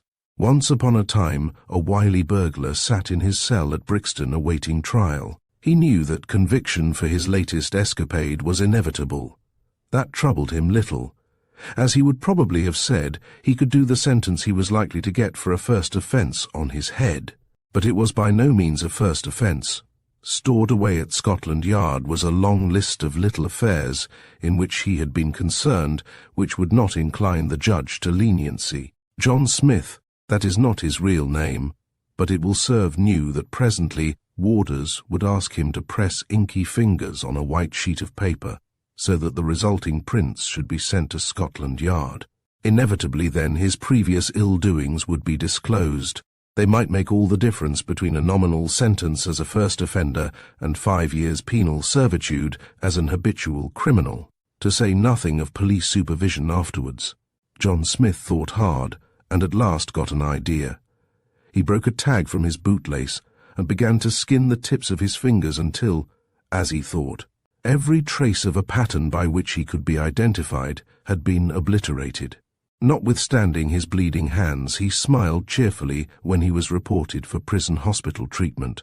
The sequel affords a saddening reflection on misplaced ingenuity and endurance. He had only penetrated the outer skin, and it began to grow again. They nursed his bandaged hands with infinite care, for a conclusion as to his record had become obvious. And then officers took his prints after all, and discovered that he was none other than Bill Brown, with a criminal history to which an Old Bailey judge listened with unaffected interest. Bill or John got his 5 years after all. I have told this little story because it affords an excellent illustration of the work of the fingerprint department at Scotland Yard A Department, which serves not only the Metropolitan Police, but every police force in the kingdom. There is a great deal of confusion in the public mind between Bertillonage and the fingerprint system. Even responsible London newspapers fell into the error, when Monsieur Bertillon died, of ascribing to him the invention of the system with which he had nothing to do.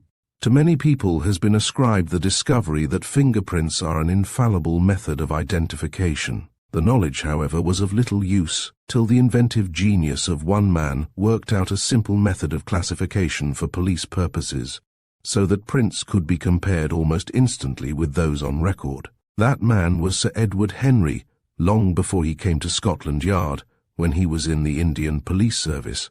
The Henry system has almost entirely superseded the Bertillon system throughout the world, and there is little doubt that it will ultimately become universal. Thousands of criminals who would otherwise have escaped a full measure of punishment for their misdeeds curse its author. It is in this department that police science has been brought to its highest pitch of perfection, a perfection begot of organization. Every prisoner for a month or longer nowadays has his prints taken a little before he is discharged. These prints, if they are not already in the records of Scotland Yard, are added to them, and a number gives the key to the man's record in the habitual criminals registry. In this manner there has accumulated since, when the system was first put in force, a collection of more than 200,000 prints. It is all a matter of system, of scientific and literal exactness, and there is no margin of error. A mistake in identification by fingerprints is literally impossible. As everyone knows, the ridges at the tips of the fingers maintain their formation from birth to death, and even after. Nothing can change them. It is a possibility, though I believe it has never been known to happen, that there are two people in the world who have the markings on one fingertip exactly alike. But even that incredible chance is guarded against by taking the markings of the whole 10 fingers. It will be realized how great a miracle it would be for two persons to have exactly the same lines, broken in exactly the same way, in exactly the same order on their two hands. That fact is the root principle of the fingerprint work. It is necessary to point out that the existence of the department is not so much for the purpose of detecting crime as of detecting criminals. In the administration of justice, a judge takes the past career of a prisoner into consideration when passing sentence. The main work of the department is to furnish the clue to a past career, by scrutinizing the fingerprints of persons on remand to discover whether they are habitual criminals or not. 1,000 aliases will not help a man, no change of appearance, no protestations of mistake, if his prints correspond with those in the files. But it is all so simply done.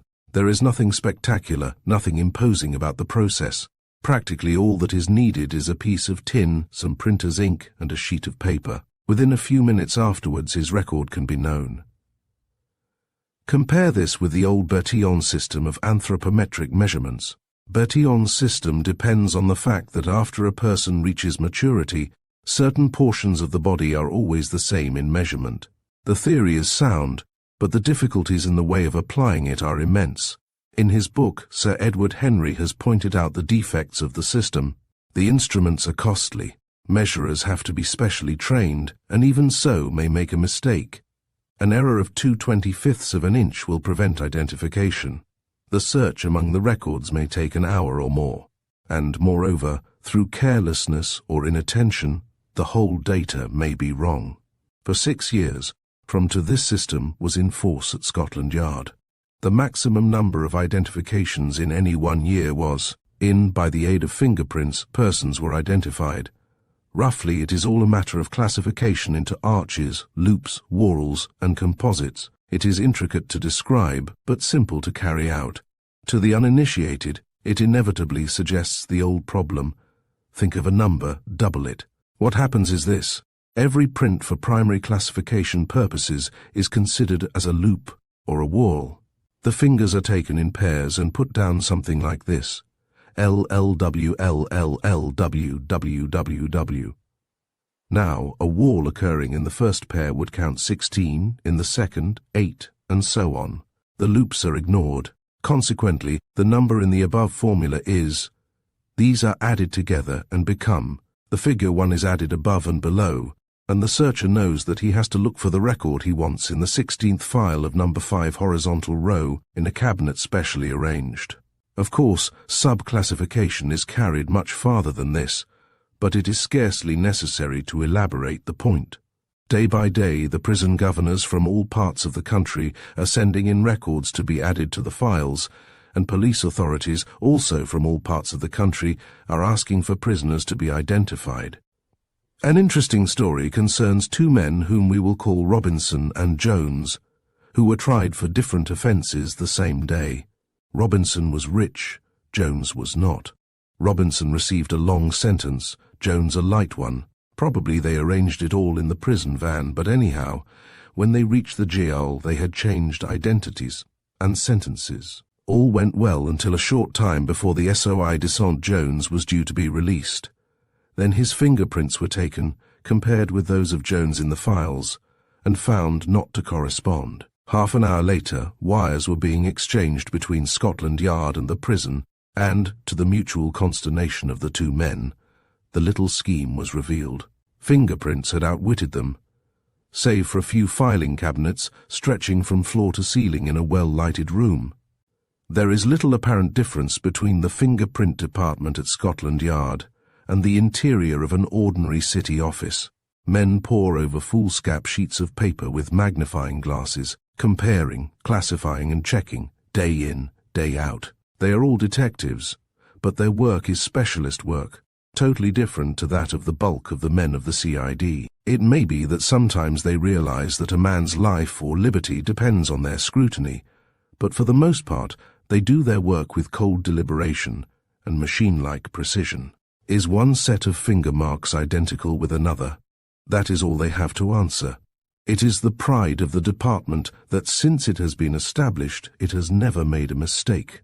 At its head is Chief Detective Inspector Charles Collins, an enthusiast in identification work, who has seen the system change from the old days when detectives paid periodical visits to Holloway Prison to see if they could recognize prisoners on remand, and when profile and full-face photographs were used for the records, to that now in use which he has had no small share in bringing to its high state of efficiency. He can read a fingerprint as other men can read a letter, and has even, for the purposes of study, taken prints of the fingers of monkeys at the zoo. Many times, Has he given evidence as an expert in cases where fingerprints have formed part of the evidence? His cold scientific analysis has always convinced the most skeptical, and always a conviction has followed. He wrote the chapter dealing with the photographing and enlarging of fingerprints in Sir Edward Henry's standard work on the subject, and is something of a magician in the way he can detect a mark when none is obvious to the naked eye. I have seen a man press his fingers on a clean sheet of paper, apparently without leaving the faintest trace, but Mr. Collins is not baffled so. A pinch of black powder graphite is commonly used scattered over the paper, and behold the print standing out in high relief. A grey powder will act in the same way on a dark surface, and a candle which has been pressed by the fingers may have the print rendered clear by a judicious use of ordinary printer's ink. A corps of expert photographers, equipped with the latest appliances, is attached to the department, and their services are in constant requisition by the CID for many purposes other than those of fingerprints. One room is entirely devoted to a powerful lantern apparatus by which every photograph may be thrown up to 100 times its normal size for the purpose of minute study. This has often proved useful in detecting forgeries, as well as aiding the work of the fingerprint department.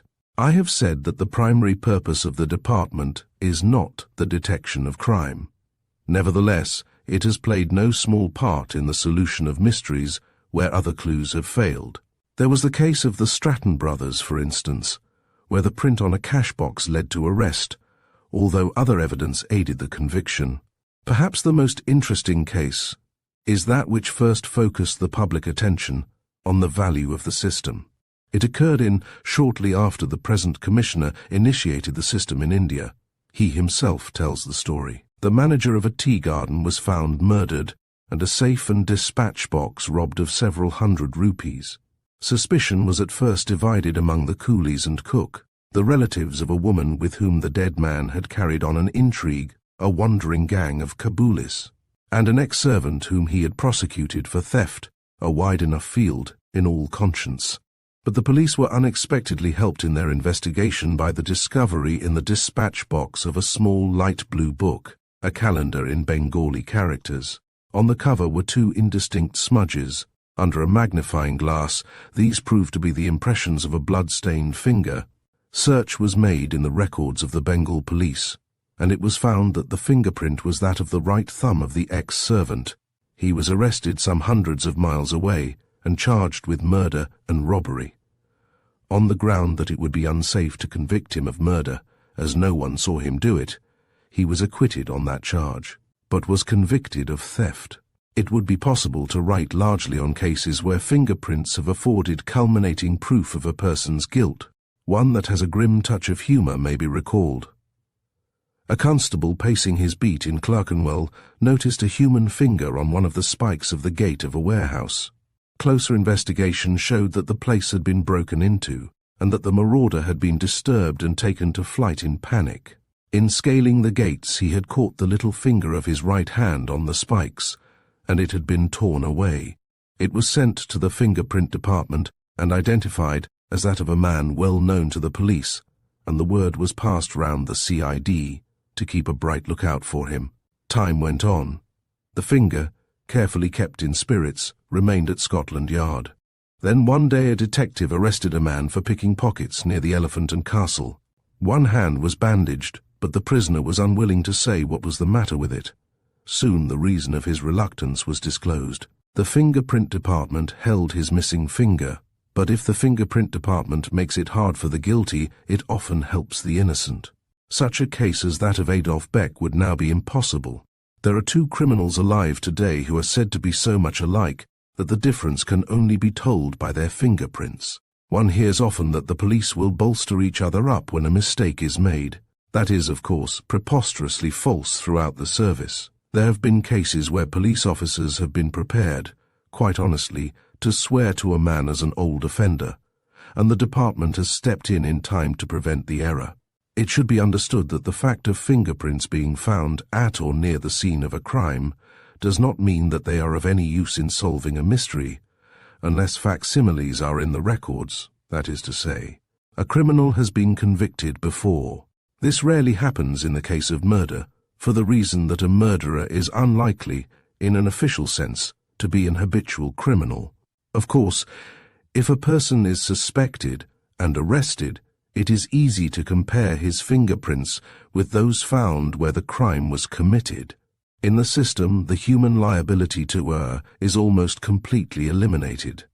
A prisoner's prints are registered automatically and, to prevent any chance of mistake, are examined and checked by a series of officials, each of whom signs the record. Nor do those engaged in this business have an idle time. Between and sets of prints are dealt with every year. The following list shows the number of recognitions effected since the system came into being at Scotland Yard. It must, of course, be remembered that they have increased as the number of records has grown. That, in itself, is a record which justifies the faith now placed in the system. Chapter: The School of Police. In the long chain forged for the preservation of law and order in the metropolis, the constable is the chief and, in some ways, the most important link. The heads of Scotland Yard have to make it certain that at moments of unexpected strain or heavy stress, no link will fail. To that end, every candidate for the Metropolitan Force is rigorously tested and prepared, physically, morally, and mentally, before he becomes an accredited member of the service. For, to vary the simile, the constable is the foundation on which all the rest is built. Every man in grades right up to the superintendent has begun at the bottom of the ladder.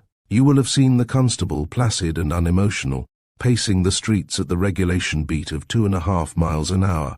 Do you know how much he has to know before he is trusted alone on his duty? He has to be ready to act decisively and firmly at an instant's notice, to solve on the spur of the moment some intricate problem of public order, to know the law so that he may arrest a person on one occasion, and let him go on another, to act as guide or consultant to the public, to aid at a fire or capture a burglar. He must know everything out of the common that comes in his sphere of duty, enter the particulars fully in his notebook, and be prepared to swear to the accuracy of his notes at any time. It would be easy for a man less carefully selected and trained to make a slip of judgment, to succumb to a temptation. It would be futile to pretend that there are 20,000 plaster saints in the Metropolitan Police. There are not. Yet, man for man, in efficiency, in honesty, there is not their equal in the world in any profession. The Metropolitan Police is a business body, controlled by businessmen and run on business methods. But it is a specialist business, and so it has to train its recruits, making sure, first of all, that they are of the right material. Before Sir Edward Henry's time, a candidate had only to fulfill a medical qualification and a test of character, and then, after a few weeks' drill at Wellington Barracks and a few days watching the procedure in a police court, he was turned out into the street to get on as best he could. A veteran detective officer told me how he was treated 20 years ago. I was pretty raw, he said. I came straight out of a Bedfordshire village and was boarded out at a sergeant's house. He put 14 of us in a back room with a tiny window and charged us D, a week out of our pay of S. The food. I should smile. In case we overdid our eating, meals were never placed on the table until just before we had to parade at Wellington Barracks for drill. Then we were sent to the old Worship Street Court. We were glad enough at last to get out on the streets for a breath of air with all our troubles before us. The very first day, I was called on to arrest one of a gang of men in Whitechapel. His friends had knives and they threatened to lay me out if I touched him. I didn't know whether I was justified, but I drew my truncheon and swore I'd brain the first man who came near me. But I was in a cold sweat all the time. They didn't coddle us in those days. That was the old system. The wonder is that the police did so well. But now all that is changed. A policeman is prepared for his responsibilities by a thorough course of training, as scientific in its way as that of a doctor, a lawyer, or a school teacher. Instead of going on his beat redolent of the plough, with 1,000 pitfalls before him, the young constable now has a thorough theoretical acquaintance with his duties before ever he dons a helmet. More than that, he has been shrewdly observed for weeks to see whether his temperament is fitted to his calling. If it is not, be he ever so able in other respects, he is of no use as a police officer. In a big building, hidden away in a back street at Westminster, the embryo policeman learns the first principles of his trade. Peel House, as this school of police is called, was established by the present commissioner a few years ago, and since then has trained thousands of men. Always there will be found 200 or 300 young men gathered together from the remote corners of the British Isles, being gradually moulded into shape by a corps of instructors under Superintendent Gooding. They have two characteristics in common: a character without flaw and a good physique. For the rest there are all types, with the agricultural labourer predominating, a country house footman, an Irishman from some tiny village near Kilkenny, a sailor, a clerk, a provincial constable hoping to better himself, and more raw than the rawest, men from Devonshire, Yorkshire, Wales and Scotland. It is said that a good Irishman makes the best officer, while perhaps the least teachable is the Londoner. A countryman is fresh clay to the potter's hands. The Londoner has much to unlearn before he can be taught. While these men are undergoing their training, they are not uncomfortable. Peel House has all the comforts and conveniences of a big hotel and club. Each man has his own cubicle. There are a billiard room, a library, gymnasium, shooting gallery, scrupulously kept dining rooms and kitchens, and, for the primary purpose of the school, a number of classrooms. Mr. Gooding holds no light responsibility. His duty is to see that no man leaves the school to be attached to a division who is in the faintest degree lacking in all that goes to make an officer of the Metropolitan Police. Tactful and sympathetic, a shrewd judge of character, able to discriminate between nervousness and stupidity, a disciplinarian, with a gift of lucid exposition, an organizer, and a man with a fixed belief in the honourable nature of his calling. That is Superintendent Gooding, and his characteristics are reflected in his staff. As the corps d'élite of the police services of the world, the Metropolitan Police is careful in the selection of its men. Before a candidate is admitted to Peel House, he must prove that he is of unblemished good character, be over 20 and under 27 years of age, stand at least 14s in his bare feet, and be of a strong constitution, free from any bodily complaint. Then he is passed on to the school, which will be his home for at least 8 weeks, unless before that time he is shown to be obviously unfit for the service. There he will work from 9 in the morning till 7:30 at night, learning the 1001 laws, written and unwritten, that a policeman has to obey. In cold black and white, the curriculum, of which even a summary would occupy many thousand words, looks formidable. But so minutely, so lucidly is everything taught, that a man of average intelligence finds no difficulty in grasping it. Every contingency that a constable may have to face, from dealing with insecure cellar flaps to the best method of stopping a runaway horse, to action in cases of riot, and the privileges of ambassadors is gone into. Nothing is omitted. And day after day the instructors insist, remember, the honour of the service is in your hands. You are to serve, not to harass the public. That is dwelt upon and reiterated until it is indelibly impressed upon the memory of the most dull student. A candidate begins in the 5th class. He is supplied with an official pocket-book and a thin paper-covered book called Duty Hints, wherein is set forth, carefully indexed, a mass of concise information as to laws, regulations, addresses of hospitals, and so on. Should he ever, when a fully fledged constable, be in a difficulty, he has but to refer to his Duty Hints to have his course made clear. It is, in fact, a precis of the instruction book, which deals with everything a police officer should know and be. He is told the difference between a beat and a fixed point. He is shown how to make a report, and warned of the perils of making erasures or tearing leaves from his pocketbook.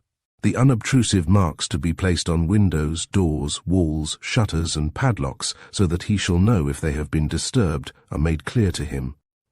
He is told what to do should there be a sudden death in the street, should the roadway subside, should a street collision occur, should a gas explosion occur, should he be assaulted. He is initiated into the mysteries of the Dogs Act, the Highways Act, the Vagrancy Act, the Aliens Act, the Lottery Act, the Licensing Act, the Larceny Act, the Motor Car Acts, the Locomotive Acts, the Children's Act, and others. Nor is he merely crammed with these things. He has to know them, to be able to make a plain report, to answer an unexpected question, As he passes upwards to the first class, his instructor reports as to his progress and prospects of becoming an efficient police officer. It is a tedious process. This hammering raw countryman, for most of the candidates are from the country into serviceable policemen. Yet it is worth it. Very craftily a candidate is instilled with the self-reliance and confidence so necessary in a police officer. He is not bullied or badgered. The staff patiently discriminate between nervousness and stupidity. The ordeal of giving evidence for the first time, for instance, is feared by a raw countryman. And for that reason, a practical object lesson is given to the senior classes at Peel House once a week. 3 of the instructors play the part of shopkeeper, thief, and constable. Little strain is put on the imagination of the men. They see everything for themselves, from the actual robbery to the procedure at police station and police court. In quiet, level tones, Mr. Gooding gives the reason for every action taken. Then the men are called upon, one by one, to take charge of the case. Mr. Gooding explains, "Now take hold of your prisoner. No, you must not use jiu-jitsu except in self-defense. Take hold of your man firmly, so that he is in custody. That's it. Bring him to the station. You will let him stand by the dock and outside. In no circumstances must a person be put in the dock unless he is violent. Now I am the inspector on duty. What is this?" Candidate at: "This afternoon, sir, I was on duty in the Strand when I heard loud cries of 'Stop thief!' I saw this man running towards me, closely followed by prosecutor. I stopped him till prosecutor came up, who said, referring to official pocketbook, 'This man has stolen a gent's gold wristlet watch from my shop, Strand. I wish to charge him.' The prisoner then said, 'This is monstrous. I really must protest.' I then took him into custody and brought him here, sir." Mr. Gooding: "Suddenly, suppose he had been a well-dressed man and had said, 'You're a fool, constable. I am Lord So-and-so, and I shall report you to the commissioner for this stupid insolence.'" Candidate: "I should have still brought him to the station, sir." Mr. Gooding: "Why did you refer to your pocketbook for what he said? Couldn't you remember it?" Candidate: "Yes, sir, but it is necessary to give the exact words as far as possible. I am not to put my own construction on what is said." So the case goes on, with now and again a little lecture in the law of evidence or the police regulations. Remember, the only evidence you may give is as to the prisoner's actions, your own actions, things said by the prisoner or in the prisoner's presence, not things heard. In a court, you swear to speak the whole truth, all you know in favor of, as well as against, a prisoner. It matters not a jot to you whether a man is convicted or discharged. You are not to judge. Every person whom you have to take into charge must be considered as innocent, and is innocent in the eyes of the law, until proved guilty. Don't forget that. After which the prisoner is searched, makes some remarks, and the charge sheet is signed. Then there comes another little hint one, of vast significance in view of the misapprehensions of many of the public of the police system. You must never take your own prisoner to the cells unless directly ordered to. A constable in reserve will see to that. A man may bear you ill will, and may assault you in the corridor, or he may say that you have assaulted him. If you only bring him to the station, such a charge can be easily refuted. It is in this manner that the constable is shown not only the purpose of the regulations, but how easily a little thing may trip him up. Following the charge room procedure, the case is brought before a magistrate. Each man is warned to state exactly what took place. The evidence is the same as at the station, but, in addition, the result of the search has to be stated, and what the prisoner said on being charged. A great trap, this last. Many of the men omit it altogether, and again the importance it might have as bearing on the guilt or innocence of the accused is pointed out. But always the instructors are kindly, forbearing, tactful. A man blunders. "Perhaps you feel a bit nervous," says Mr. Gooding. "Go to the other end of the room. The rest of the class look this way, now." And so the candidate gets through, without the disturbing effect of 20 or 30 pairs of eyes fixed on him. I cannot refrain from emphasizing the manner in which the relations between police and public are dealt with during the training, a matter of greater importance, to my mind, than anything else taught in Peel House. A course of lectures is interspersed with lessons and drill on, among others, the following subjects: truthfulness, civility, command of temper, inquiries by public, complaints by public, constable to readily give his number on request, tact, discretion, forbearance, avoidance of slang terms, necessity of cultivating power of observation, liberty of the subject, unnecessary interference, etc., offences against discipline, drunkenness, drinking on duty, etc. To familiarize the men with the surroundings, they are taken sometimes to a real police court while a magistrate is not sitting, and lectured on the surroundings. Everything is done with the idea of wearing away their rough edges, of smoothing the path for them when they should come to have only their own knowledge to rely on. All that takes place at Peel House is aimed to that end. There are classes on such subjects as reading, writing, grammar, composition, the use of maps, drawing plans. There is foot drill, Swedish drill, revolver practice, and ambulance classes, all these in addition to an acquaintance with police law and the routine work of the force. As they progress, they are taken to the Black Museum at Scotland Yard, where they are given a practical demonstration of the kind of tools criminals use, from scientific and complicated oxygen and acetylene apparatus, used to break into safes, to the simple but efficacious walking stick, to which may be attached a bird-limed piece of wood for lifting coins off a shelf behind a shop or public house counter. So for 8 weeks the candidate is taught the manner of work he will have to perform. He is given every opportunity to prove himself capable, but at any time he may be courteously told that he is not fitted for the work, or percent of the candidates are rejected for one reason or another before their term is over. But, thorough as the training is, no constable is considered fully qualified when he is drafted from Peel House to a division. Tuition, both theoretical and practical, still goes on while he is a unit in the station. He goes out with an older man to see how things are done, to learn his beat or patrol. There is a classroom at the big police stations where his education is carried on. For a period, too, he must attend an LCC evening school. And at last he becomes a unit ranked efficient in the critical and criticized blue-coated army of which he is a member. Chapter: in a police station, 10 o'clock at night, and the West End. In a back street, a lonely blue lamp twinkled, a symbol of law and order placed high above the door of the police station. The street itself was appallingly quiet and gloomy. Yet a few hundred yards away, the radiantly lighted main thoroughfares seethed with thousands of London's pleasure seekers, and an incessant stream of cabs and motor cars flowed to and from restaurants and theatres. Here were men and women in search of pleasure and excitement, and other men and women on the alert for opportunities of roguery that might present themselves amid the stir of gaiety. There were the sad gay girls sitting in the night cafes and strolling the streets. Pickpockets, beggars and blackmailers were mingled with the crowds. A little later, and unwise diners would begin to come unsteadily into the streets. The West End, as the police know, is always pregnant with possibilities. And things usually happen after the time I have sketched. A fight, a robbery, even a murder is always a contingency. There is a class of men and women who frequent the neighborhood among whom passions run high. From a police point of view, it is a difficult place to handle, a district even more difficult than the East End. For here the iron hand must be concealed in the velvet glove.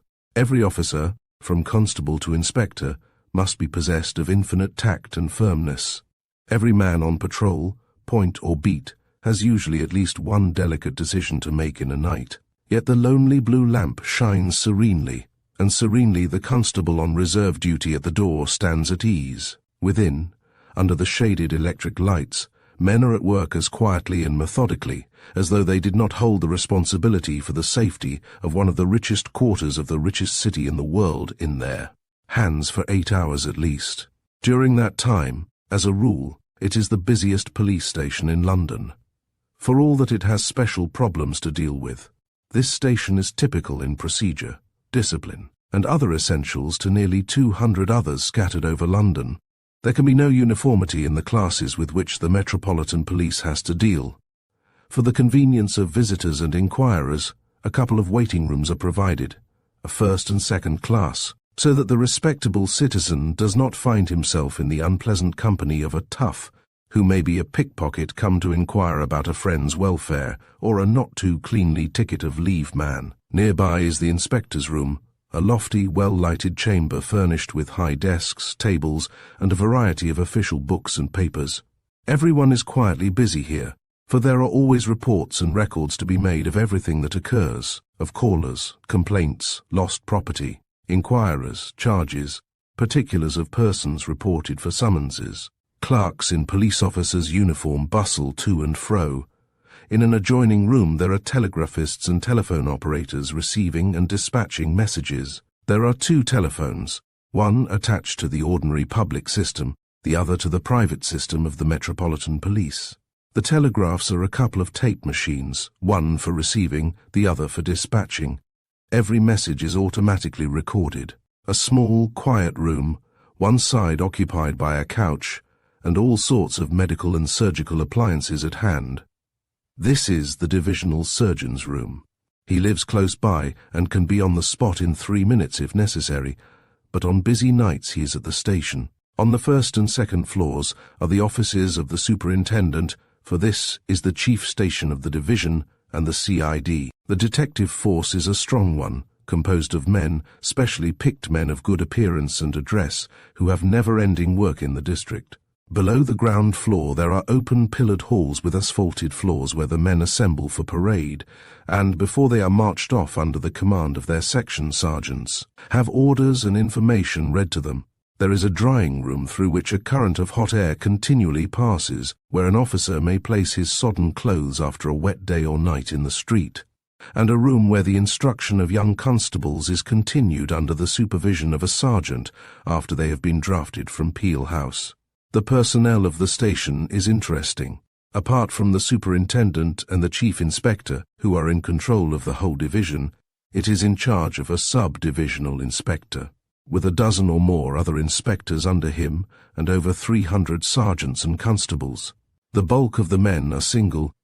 It is an expensive district for married men to find quarters in and live, not at the station itself, but at a couple of section houses some little distance away. There they have cubicles, where they sleep, big reception rooms, sitting rooms, dining rooms, a canteen, and all the comforts of a club.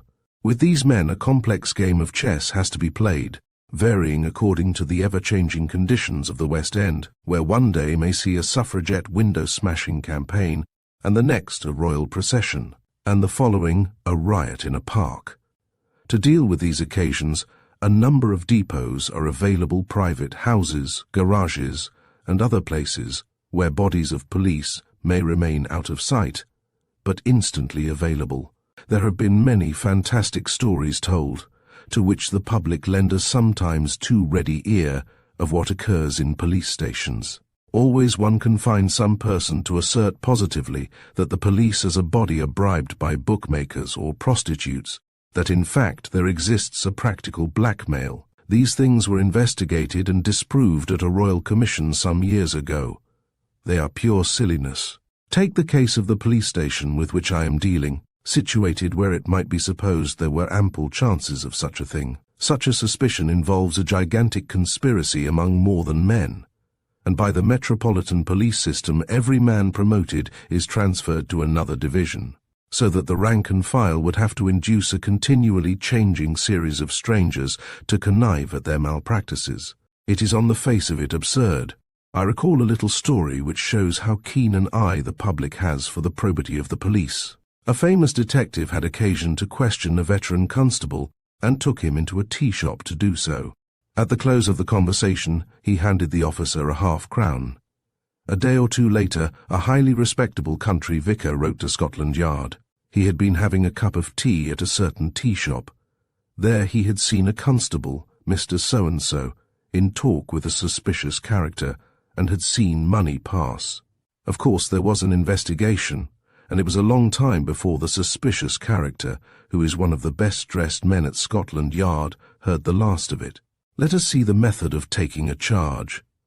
Prisoners, as they are brought in, are placed in one of a couple of large rooms with a low partition near the corridor, over which it is impossible for anyone to see them. There they are kept for a while until the inspector is ready to take the charge.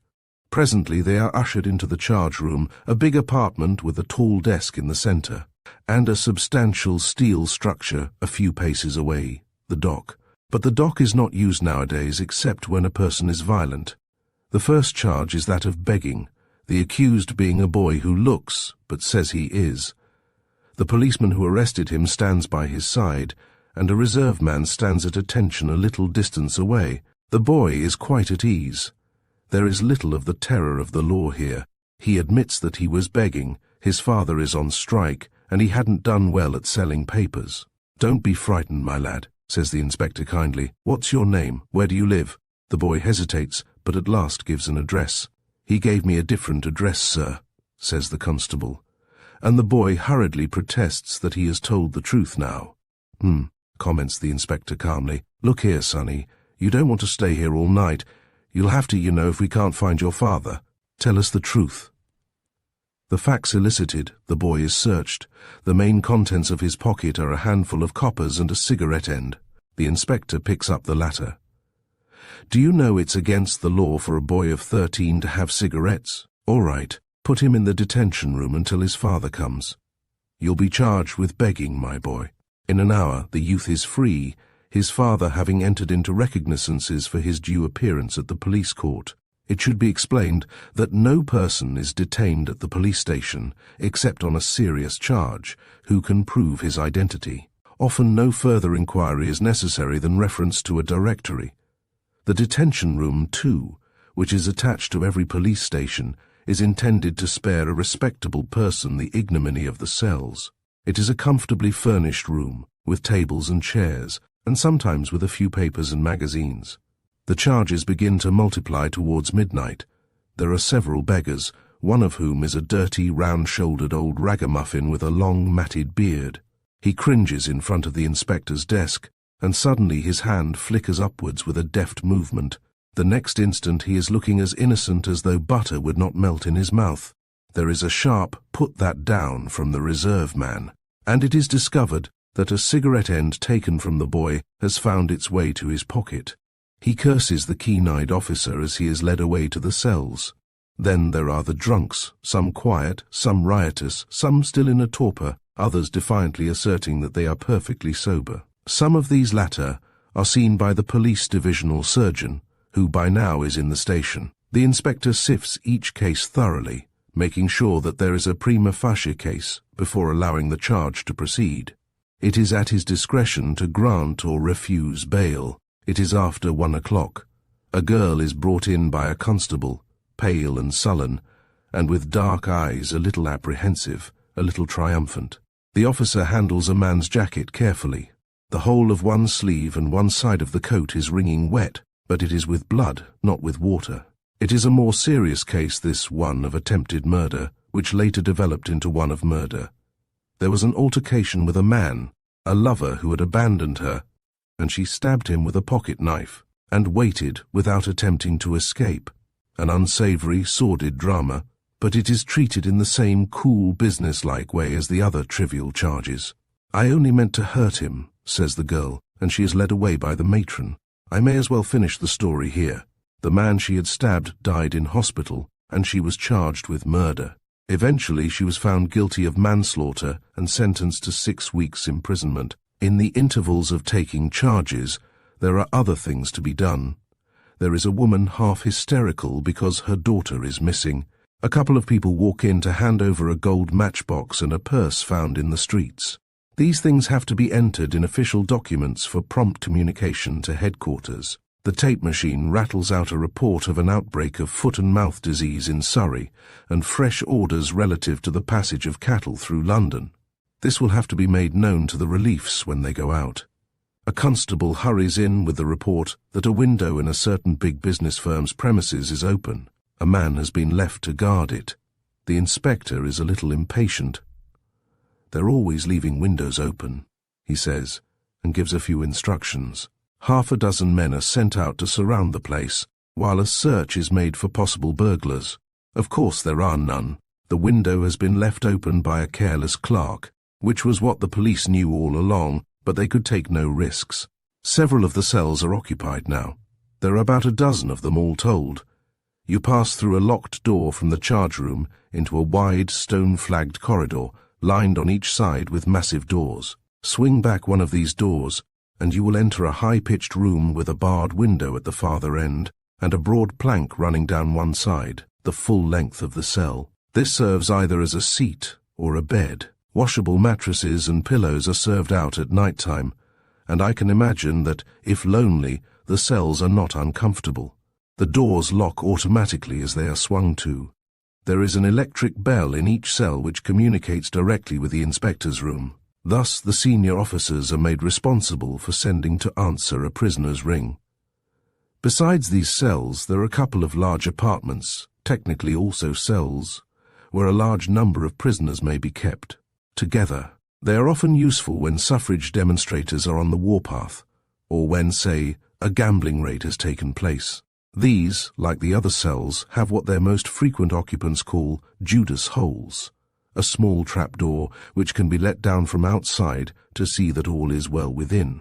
The matron's room also opens into the corridor, a pleasant little chamber where often women prisoners who cannot be allowed bail, but whom it is felt should not be placed in a cell, are allowed to sit. I have said that all the prisoners are searched. This is done thoroughly with a twofold object: to ensure that no prisoner has means of doing himself bodily harm, and to discover whether he carries on him anything bearing on the charge, as for instance in a case of picking pockets. Everything discovered has to be entered with particularity, but although such things as matches or a knife might be taken from a man, he would usually be left with his own personal property: watch, keys, pocketbook, money, and similar things. Every person having business at a police station is treated with courtesy, whether prisoner or prosecutor. That is one of the rigid rules of the service which is rarely neglected.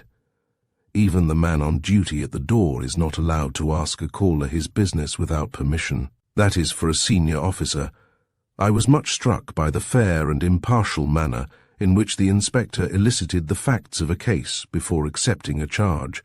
Always polite, with no leaning to one side or the other, he endeavored by careful questioning to elicit whether an arrest had been made on reasonable grounds.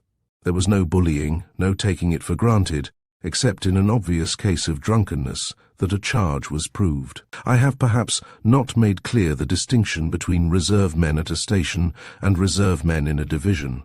The latter do ordinary duties, and are the first called upon in the event of emergencies anywhere in London. They receive a small sum in addition to their ordinary pay. The former are men who, instead of doing 8 hours duty in the street, do it at the station itself, and are available for any sudden contingency that may present itself within the subdivision. The personnel of the London Police is, as I have indicated, selected and tested under the most rigorous conditions. No less relentless in the search for efficiency are the promotion conditions.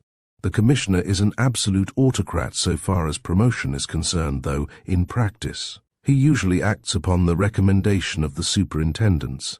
A constable, before he is promoted, must serve at least 5 years in practice, the average is 8 years, and must then pass 2 examinations. One of these is set by the Civil Service Commissioners to test his education. The other is an examination in police duty before a board of high officials. Should he be approved then for promotion, he is immediately transferred to another division. These examinations are carried out at every step in promotion. In the words of a keen American observer, that such a system is successful in bringing to the front the best men available, that it is carried through without favoritism or political considerations, that, in its fairness and justice, it has the confidence of the uniformed force, is a splendid commentary not only on the integrity of the Commissioner and his administrative assistants, but on the stability and sound traditions of the entire department. Chapter: The Riddle Department. The perpetual solving of riddles is one of the commonplace duties of Scotland Yard, not only in the CID, but in every branch of the business. Luck may, and sometimes does, help a detective to solve a mystery, but luck never helps to quell a riot or maintain order on the King's highway in times of stress. It is for such matters as these that they keep a riddle department at headquarters. They call it the executive department, but no matter, as Mark Twain would say. It is there to supply the answers to the conundrums that are always cropping up in police work. Everyone in the Metropolitan Police who wants to know anything goes to the executive department, and it does a heavy work by the sheer light of common sense and a meticulous organization which is ready for anything. For many of its riddles are simply variations of the great one. Here are 20,000 men who must eat and sleep and guard 700 square miles and 7 millions of people. How can we concentrate 100, 1,000, or 10,000 swiftly into a particular district to meet an emergency without leaving other places unguarded? An unthankful task. I can imagine that at times subdued but bitter revilings are heaped upon the head of the department. You cannot take men from the comparatively pleasant surroundings of the West End and dump them into Dockland, for instance, without evoking grumbles. Naturally, every division which is drawn upon thinks it ought to have been some other division.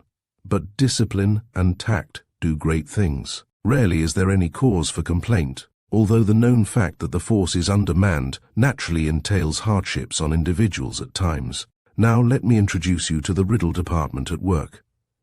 In the telegraph room of Scotland Yard, one of a cluster of tape machines breaks into hysterical chatter, and a constable springs to read the message of the unreeling coil of paper. It is a message from the East End. A riot has occurred, which the local superintendent fears may become greater than the force at his disposal will be able to cope with.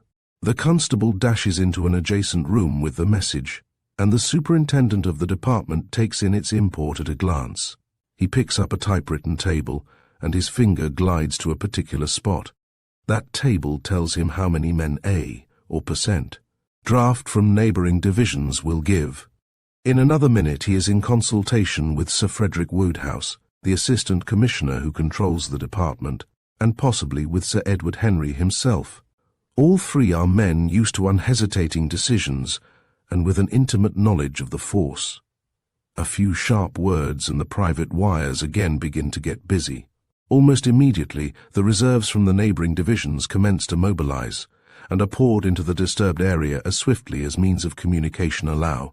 It is a riddle solved with quiet precision, and no district is bereft of adequate guardianship. One of the exigencies of the business has been met. If the public ever thought about such a feat at all, they would consider it as something of a miracle.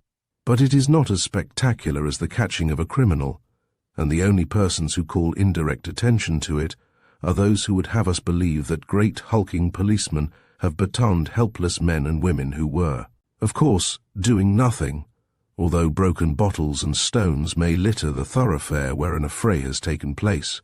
It is curious, this suspicion of the police which sometimes affects otherwise clear-headed people. You pick out men whose character is without flaw from their childhood upwards. You put them into a blue uniform, and lo, their whole personality alters. They are hypocrites and bullies, bribed by bookmakers and prostitutes, and capable of any sort of baseness. Let us return to the riddle department. The secret of dealing with such a happening as I have painted above lies naturally in the organization. Every division has a certain number of reserve men, approximately %. They are picked veterans of not less than 8 years' service, who receive an additional 18p per week, and must always be ready to carry out special work when called upon. These, then, are first called out, and other men are taken as occasion demands. There are other branches of the Metropolitan Police where a mistake would make havoc in a department or division. Here it would affect the service as a whole. The executive department is as much concerned in the work of every other part of that complex machine as the engineers of a great ship are in keeping the vessel moving. Sir Frederick Wodehouse, who is at its head, in his quarter of a century's service as police administrator, 12 of which have been spent with the city police and the remainder at Scotland Yard, has always been keenly alive to the necessity of keeping pace with the science of organization. He has as his right-hand men superintendents West and White, who split up the work between them, one in charge of the executive department itself, the other supervising the statistical department. It will be understood why I call it a riddle department when I explain some of its duties. It is concerned with the discipline and administration of the force as a whole, the organization of men when they have to be used in mass. It controls the public and private telephone and telegraph service of the force. It compiles statistics on all sorts of police subjects. It edits and issues informations, the inebriates list, the cycle list, the pawnbrokers list, reward bills, and police notices. It makes traffic regulations. It works with the Board of Agriculture when cattle disease breaks out. It issues peddlers and sweep certificates. It keeps a gruesome record, a sort of photographic morgue, of all dead bodies found in London, and it has to give its consent before any summons may be taken out by a police officer. That is the merest inadequate list of its duties. While other departments are clean-cut, knowing where their work begins and ends, the executive department has no limit. Anything that does not properly belong anywhere else goes to the executive department. That is why it specializes in solving riddles. It is in such a department as this that alertness of mind and elasticity of resource are developed. When war broke out, it had to spend many sleepless days and nights in what was practically a redisposition of the force. Hundreds of the force had enlisted, and innumerable new duties and problems arose. A system of coordination between the immense new bodies of special constables and the regular force had to be evolved. Depleted divisions had to be readjusted. Men selected for particular work. A system of coordination with the special constabulary made, and 100 rearrangements made. So, when a great procession takes place, as at the coronation festivities, the most meticulous organization is necessary. It seems simple to order so many men to arrange themselves at so many paces apart over a certain number of miles. But the problem is much more complex. First, it has to be decided where the men are to come from. Then they have to be disposed strategically so that no man shall be wasted where he is not needed. There have to be reserves ready at hand for emergencies. It has to be decided what streets shall be closed and when, what streets shall remain open, how a vast number of men shall obtain food and rest, and so on. All this without offending an eager populace, thronging the streets night and day, and without exposing outer London to the risk of marauders when its guardians are enormously diminished in numbers. We all know that it has been done, and how cheerfully every man in the force, from constable to commissioner, give up leisure and comfort to carry out the demands made upon them. But of the long planning and scheming we know little. The working out of draft schemes, the hours spent in conference with superintendents of divisions, the poring over maps and sectional plans, of this unceasing labor we never heard, although we accepted its result almost without comment. Such work as this goes on whenever there is likely to be a gathering anywhere in London, be it a boat race or a suffragette procession. A point that is always borne in mind and which is emphasized in the police code is that traffic should never be closed until the last moment consistent with public safety and be reopened as soon as possible. Something of the same process goes on when there is a likelihood of riot and disorder, but in some contingencies it is often necessary to act immediately, as I have already pointed out. Nevertheless, in a district where it is known that disorder may break out, the police are usually reinforced beforehand. The department is responsible for the communications of Scotland Yard. The telegraphs and telephones are continually at work night and day. With a few exceptions, every station is linked by wire to headquarters. Tape machines record every outgoing and incoming message so that a message is clear and unmistakable. One operator at work at Scotland Yard can send a message simultaneously to every main station. There is a private telephone system by which stations can talk with stations and headquarters without delay, and without fear of secrets being tapped, and the public system is also used. It is not so very long ago that the only wire communication was by an antiquated ABC instrument which worked laboriously and slowly, and such a thing as a telephone was undreamed of. Then it was a matter of much formality and sometimes intolerable slowness for a provincial force to get in touch on a matter of urgency. Now it is merely a question of a trunk call. This naturally brings me to a consideration of Scotland Yard in a new and little-known light as a newspaper office. For daily, weekly and evening papers are issued from the big red brick building. Some of them are issued by the Criminal Record Office, some by the Executive Department. It will be convenient, however, to deal with them in a mass. They are papers sometimes much more interesting and informative than those to be procured on the bookstalls, but much gold could not buy one for a private person. Best known of all, perhaps, is the Police Gazette, a 4-page sheet published on Tuesdays and Fridays and issued broadcast over the kingdom. Its correspondents are police officials everywhere. It publishes photographs occasionally, usually official ones taken in profile and side face.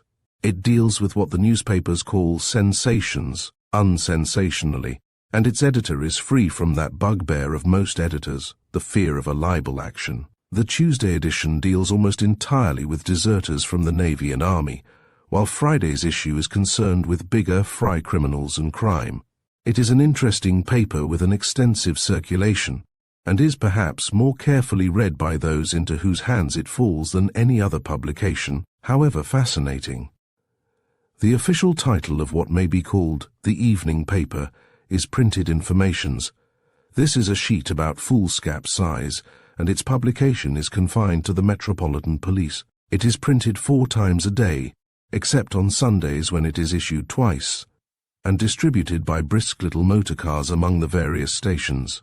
Some idea of its contents may be gathered from the headings: wanted for crime, in custody for crime, property stolen, property lost or stolen, persons or bodies found, persons missing, animals lost or stolen. Apart from these papers, which are purely confidential, there are other papers issued. There is the blacklist issued to publicans, with portraits and descriptions of persons to whom it is an offence to supply liquor, and the pawnbrokers list and cycle list, which has to be sent to those persons to whom stolen property might be offered for pledge or sale. These latter are distributed from each station by hand. It is at the statistical department that many of the riddles are fired. It has the record of each man in its files, knows his official character, his medical history, and so on. Now and again someone wants to know how many street accidents occurred in London during a particular week. The department produces a carefully prepared table showing the number and details in each case. Figures may be unattractive things, yet at any moment the statistics collected in that quiet, methodical office may have a direct effect on any one of London's teeming millions. When the order went forth that all cyclists in London should carry rear lights, it was probably a string of figures put together in that department which was responsible figures, which showed the number of accidents that had been caused in the absence of any such precaution. It keeps track of everything done by the police, individually and collectively. Ask how many charges were preferred by the police in 1 year. You will learn at once that there were, that summonses were issued by police officers and were served on behalf of private persons. There are about 300 mounted police in the force, and these as a whole come under the control of the department, although at ordinary times they are attached to divisions. They used to be attached to the outer divisions, but it was found that they were too far away when an emergency arose, for, after all, the mounted man is of most use in controlling unruly crowds.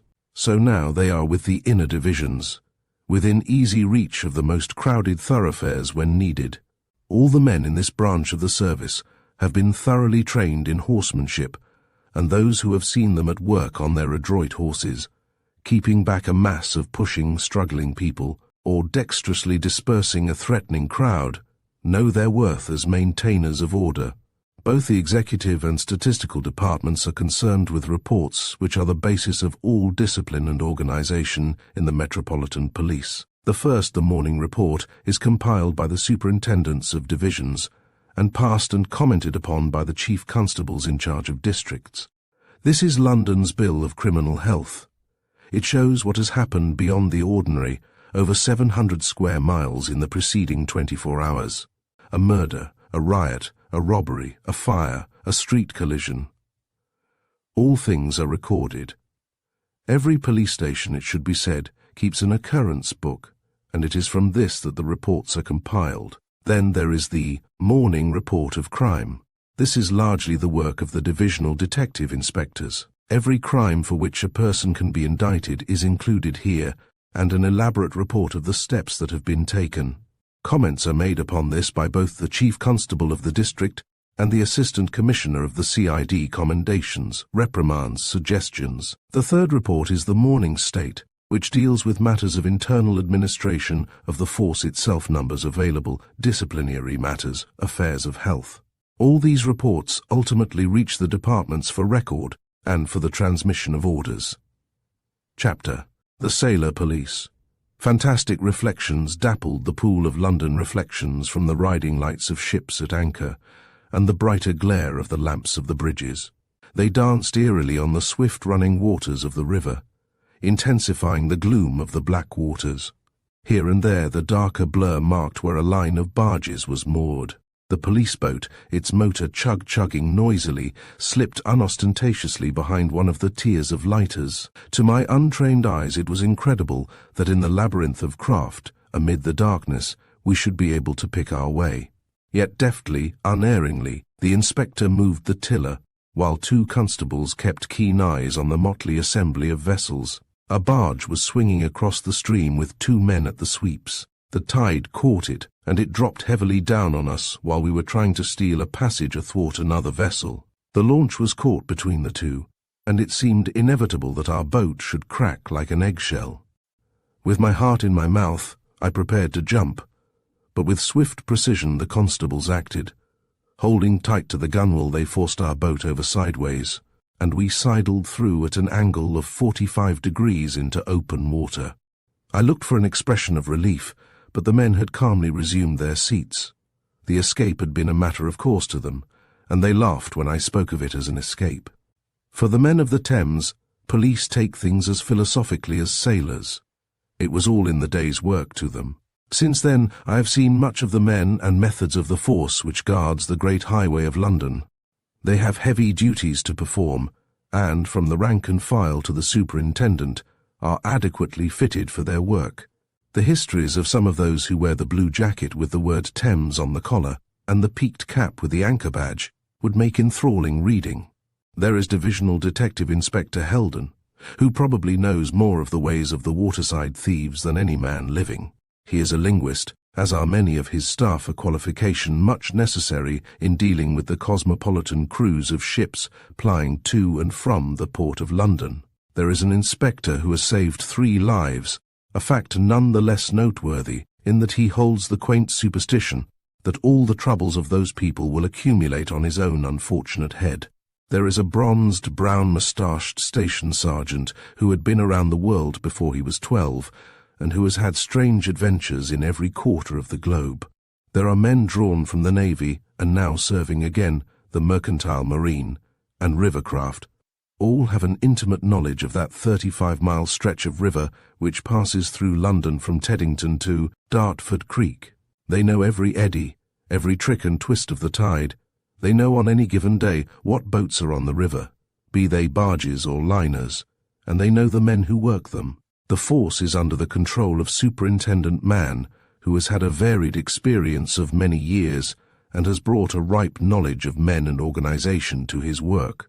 There are 5 stations at Wapping, Waterloo Pier, Barnes, Blackwall and Erith, with a complement of men, 14 launches and motorboats, as well as rowboats. The division possesses its own engineers and carpenters, and does its own building and repairs. Nowadays, men are only drafted to the division after serving for a time in the ordinary land force. But the rule has only been in force of late years, and consequently most of the men have spent their whole police career on the river. A different thing this to land work. In the whole 35 miles there are only 5 sections. These are patrolled by series of boats putting off at different hours. For 8 hours they ply to and fro, keenly vigilant, courteous as their colleagues in the West End, as helpful and resourceful in an emergency as men of the Navy. Sometimes a barge gets adrift. It has to be boarded and towed to safe moorings. Some of these barges have valuable cargoes, tobacco, silk, and what not, and the incredible carelessness of the owners in not always providing a watchman presses hardly on the police, who may, perhaps, have to spend a whole night in looking after some single craft. There was a case in which a barge broke adrift with worth of goods aboard. "Oh, that would have been all right," said the owner offhandedly, when told that it had been safely looked after. It would have come to no harm. Not a word of thanks. And that attitude is a typical one. The patrol boats beat to and fro, each with 2 men and a sergeant in all weathers, amid blinding sleet and snow in the winter, fog in November, and more pleasantly on summer nights. Eyes are strained through the darkness at the long tiers of barges, ears are alert to catch the click of oars in rowlocks. They know who has lawful occasion to be abroad at such times. Occasionally the sergeant hails some boat. He can usually identify the voice of the man who replies, but should he fail to do so, the police boat slips nearer. A stranger or a suspicious character is invited to give an account of himself. Should he not be able to do so satisfactorily, he is towed along to the nearest police station until inquiries have been made. Sometimes, not often, when a man, who on the river corresponds to the sneak thief ashore, is caught red-handed stealing rope or metal ship's oddments, there is resistance. But always the police win. They know the game. A hand-to-hand struggle in a swaying boat, even a fall overboard with a desperate prisoner, does not concern them greatly. "You see," explained a veteran to me, "if you fall out while you've got hold of a man, it's 10 to 1 that he tries to get his breath as he goes under. That makes matters worse for him. All you do is to hold your breath and let him wear himself out. He's usually quiet enough when you come up again. Of course, every man in the division is an expert swimmer. There are other tricks of boatcraft in such a case which all river police officers know. The flashing of a light is an equivalent of a police whistle ashore, and will bring the assistance of any police boat in sight. At the floating police station at Waterloo Pier, a dinghy is always in readiness to put off to rescue would-be suicides who fling themselves from the Bridge of Sighs. In the little station itself there is a bathroom with hot water always ready, and every man in the division is trained to the Schaefer method of resuscitation of the apparently drowned. A still more grim side of the work is the finding of dead bodies. The average number is somewhere around 100 a year. Most of these are suicides, a few accidents. The duties of the patrols are to keep vigil over the river and its banks. There are other patrols at work for the Customs and the Port of London Authority who see that the revenue is not defrauded and that the traffic regulations are kept. But this does not free the police from all responsibility in these matters. Here are a few of the things they have to do: secure drifting barges and inform owner, detect smuggling, illegal shipbuilding or illegal fitting out for service in a foreign state, report damaged cargoes or food, and offences against the Port of London Authority's bylaws, arrest any drunken person navigating a boat, detect cases of navigation without sufficient freeboard below Battersea Bridge, search all suspicious-looking craft, inform harbour master of vessels sunk or dangerous wreckage adrift, report wrecks to Lloyd's. There is more, much more. For instance, all manner of craft have to be watched to see that they do not carry more passengers than their licence permits, that obstruction is not caused by mooring across public stairs, that more than the fixed fare is not demanded by watermen, that no boat is navigated for hire without a licence, and so on. Detective Inspector Heldon and his staff of the Criminal Investigation Department of the division are the most dreaded enemies of the river thieves. Time was when the light horsemen of the river were in their heyday. That worth of property was stolen annually. That has been reduced to less than a couple of £100, a comparatively trivial, insignificant figure. It is to both branches of the river police that those who use the river owe this complete immunity from theft. Every man of the CID in the division has a complete knowledge of thieves and receivers on whom it is necessary to maintain constant surveillance. Marine store dealers and old metal dealers are kept in close touch, for it is to them that the odds and ends of ship equipment might be taken by a dishonest sailor or watchman.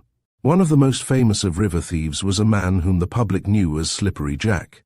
He made a rich harvest until he was laid by the heels. Almost naked and his skin greased lavishly, he would slip aboard likely-looking craft in search of plunder. If he were disturbed, he would dodge away, his greased skin aiding him if anyone attempted to seize him. He was tracked down one evening to Blackfriars, where he backed his boat into midstream and turned at bay with a vicious sheath knife.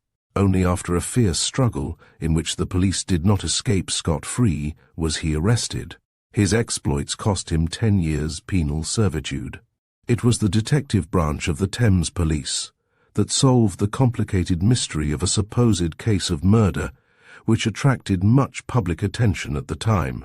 The full facts have never been made public and may be interesting. In August, the body of a naked man was found floating near the Tower Bridge.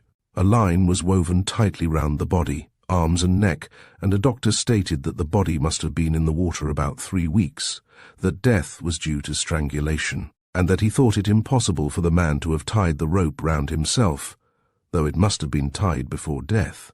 A woman identified the body as that of her husband, von Veltheim He, who shot Wolf Joel in Johannesburg and was later sentenced at the Old Bailey for the blackmail of Mr. Solly Joel, and a jury brought in a verdict that death was caused by strangulation, whether amounting to murder the evidence fails to show. Here were all the elements of the mystery that might have puzzled Sherlock Holmes. The detectives began to puzzle it out.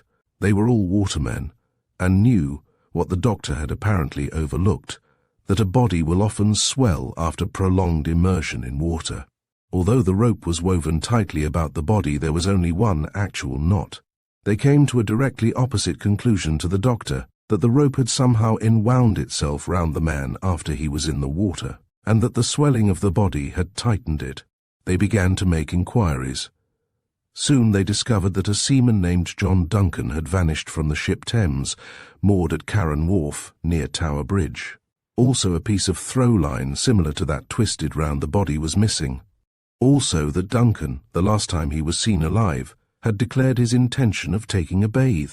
These facts made it easy for the sailor police to reconstruct the tragedy. Duncan was unable to swim. He attached one end of the rope round his chest and fastened the other end to the ship. Then he had slipped overboard among the piles of the wharf. By some means the end of the rope in the ship became detached. Duncan struggled to save himself, and the rope became entangled about him. That was the solution of what seemed a baffling problem. The men of the division receive the same pay as men ashore, but they are a class entirely apart. On land, men are transferred from division to division as they are promoted or as occasion demands. On the river, this system does not apply in practice. Most of the men spend their whole police career on the water, for it takes so long to make the complete police officer of the Thames Division, and a man once trained is too valuable to be used for other work. Chapter: The Black Museum. Outside Scotland Yard they call it the Black Museum. Within, it is simply the museum, a private museum the like of which exists nowhere else in the world. Money cannot purchase access to it, and curious visitors are only admitted on orders signed by senior executive officials who know them personally. For the museum contains too many of the secrets of crime to be a wholesome place for the general public, although the indiscriminate publicity that it has suffered in print has made it appear to be a kind of gratuitous showplace. If that were its only purpose, it would not exist at Scotland Yard. It was originally established, some 40 years ago, in a cellar of old Scotland Yard, as a place where young police officers might get an elementary acquaintance of the ways and appliances of evildoers. Gradually, relics of great crimes began to accumulate there until there are now over 600 exhibits ranging over the whole gamut of criminal activity. There is much, perhaps too much, to appeal to the morbid-minded revolvers by the score, wicked-looking blood-stained knives, hangman's ropes, plaster casts of murderers taken after death, but more interesting are the tools and equipment of the professional thief and swindler, by which demonstrations are made to raw policemen of the weapons with which his adversaries wage their war upon society. In one case it is an innocent-looking ring, now palpably tarnished brass. But examine it, and you will find that it bears a tolerable imitation of an 18-carat hallmark.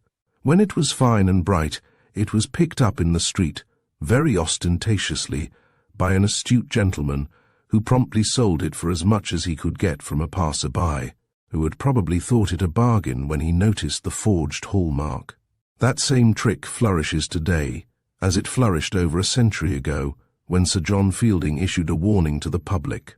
Close by are a little heap of white sapphires, calculated at one time, with their glitter and dazzle when set as diamond rings, to deceive all but the most sophisticated of pawnbrokers. Similarly so, field glasses stamped with the names of famous makers. These are little things, perhaps, but they give the most trusting of young constables some ideas of ways that are dark and tricks that are vain. Publicans and pawnbrokers seem to be the invariable victims of a certain type of swindler. There is a walking stick, innocent enough to all appearance, but with a tongue-like attachment which, at the touch of a spring, will jump out of the ferrule, enabling a wineglass full of coins to be lifted from a shelf across the counter. A glazed black bag with hinged bottom, which may be placed over any article and automatically swallow it, is another ingenious invention. All these, however, are byways of crime. There is much more to be absorbed by the learner in police science. Here he is shown the different types of jemmies, and bars of steel so fashioned that they may be used as chisels or levers. Here are bunches of skeleton keys which, in the hands of experts, will open any ordinary lock in the world. A massive steel implement shaped like a gigantic tin opener, and used to rip open the backs of safes, is another item in the collection. There are vice-like tweezers which, when properly screwed up, will cut quietly through the bolts of, say, a jeweler's shutters. Still more scientific is a complicated apparatus with tubes in which oxygen and acetylene gas are used to melt through safes with a fierce heat, a quieter, less clumsy, and more effective method than the use of explosives. It would take more space than is at my command to detail all the practical instruction which is afforded by the object lessons the young constable has in the museum. Not only is he initiated into wrinkles and tricks which he may meet any day, but he is shown into those more subtle branches of crime which few but specialists enter. Coining is a case in point. There is a complete coiner's outfit which, for obvious reasons, I shall not describe, and the process is explained from A to Z. Nowadays the smasher is a difficult individual to circumvent. He works preferably with real silver, and with coins like sixpences and shillings which are not so closely scrutinized as those of higher denominations. Of course, even in a genuine sixpence the silver is not worth its face value. A step higher in the criminal hierarchy is the forger. Of his handicraft, specimens are not lacking. There are relics seized when a notorious forger went into forced seclusion for 10 years some time ago. He manufactured Bank of France 1,000-franc notes and foreign bonds, and even used lithographic stones to imitate the watermark. Photography played an important part in his operations. I have shown, sketchily perhaps, how the primary function of the museum is carried out, but it has another and allied interest of great importance to all interested in police science. One may study the stages by which the professional criminal has adapted the work of invention to his ends, and mark at the same time how the swindler always strikes the same old chord of credulity in human nature. Dropped in one of the corners is a heavy bar of brass, originally in the possession of an early gold brick swindler. Mr. Albert Blair Hunter, of Wilmington, Delaware, USA, communicated with 2 gentlemen in this country, stating that a wealthy relative had died possessed of considerable property, among which was a box of gold from Klondike, value. For various plausible reasons, he was willing to dispose of it to them for. The good, simple-minded souls went to New York and handed solid English money to that amount over to Mr. Albert Blair Hunter of Wilmington, Delaware, USA. For what? A bar of brass worth perhaps 20 shillings sterling. Gambling swindles are numerous, seized for the most part on racecourses. A little tea-to-tum, marked with dice faces, can be manipulated so as to fall high or low, according to the betting, irrespective of the person who holds it, so long as he does not know the secret. There is a board with a dial face and a pointer on a print. The luckless punters cannot tell that it is controlled by a magnetic ring. Into these mysteries the police are initiated. The policy of education at the museum is a wise one, for many young constables, whatever their natural abilities, come fresh to London from the plough, and no more reliable method of destroying a too trustful faith in appearances could have been devised than this which shows them the actual equipment of criminals. I have deliberately avoided giving too close a description of these things, nor have I in any way given a complete description of the museum. The mere manuscript catalogue occupies 2 portly volumes. Each of the relics contains a story in itself, a story that has often ended in a shameful death. To recall them would be beyond the scope of this book. Chapter. public carriages. Keep very still, please. Thank you. A constable replaced the cap on the lens of a big camera, and with a sigh of relief a man rose from the chair where he had been seated under a cardboard number. It was the photograph room of Scotland Yard, through which every cab, omnibus, and tram driver and every conductor has to pass once in 3 years. The Yard is as careful with a cabman on licence as with a convict on licence, although for different reasons. But the chief idea is the same: the safety and comfort of the public. There are thousands of dossiers stored in the vaults, which give a complete history of each man holding a licence in connection with a public vehicle, records of warnings, convictions, medical tests, and so on. Officially stamped photographs are placed on every document which passes into a man's possession, so that there can never be cases of personation, such as I believe have happened many years ago. It is no mean work that is performed by the Public Carriage Department, although it is done quietly, smoothly, and for the most part out of sight of the public. Not a cab, omnibus, or tramway car that plies for hire in the metropolis, and they average about a year, but has passed stringent tests by experts, and this applies equally to the men in charge. Every human precaution that years of experience can suggest is taken to guard against the passing on the streets of any man or vehicle that might be a nuisance or a danger in congested traffic. Rigid regulations, numbering 40 in the case of taxicabs and 62 in the case of motor omnibuses, insist upon details as far apart as adequate brakes and freedom from noise. We speak about the perils of the street, but they would be increased, perhaps tenfold, but for the unobtrusive care of the Public Carriage Department. There are other detectives at Scotland Yard than those of the Criminal Investigation Department detectives, that is, in all but name, for the control and supervision of traffic does not end with the issue of an annual licence. There are 50 skilled men dotted about London, all holding certificates of proficiency in motor engineering, who exercise a constant surveillance. Quick of eye and keen of hearing, they keep unceasing watch on all public vehicles. An unusual sound as a motor omnibus passes may tell them something is wrong with the engine.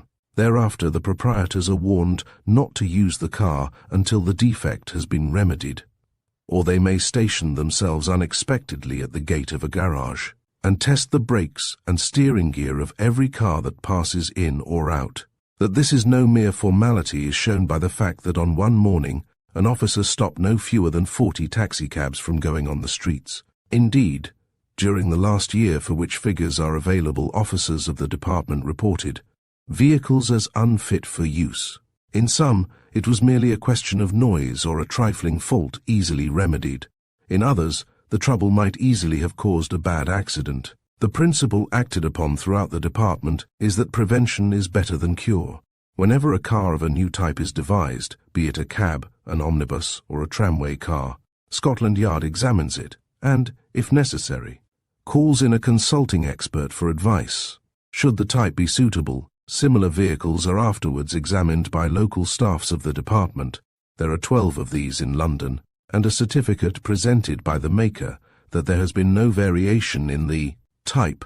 In the early days of motor omnibuses, complaints in shoals were received by Scotland Yard from tradesmen, private individuals, borough councils, and others as to the frightful noises made by them when running.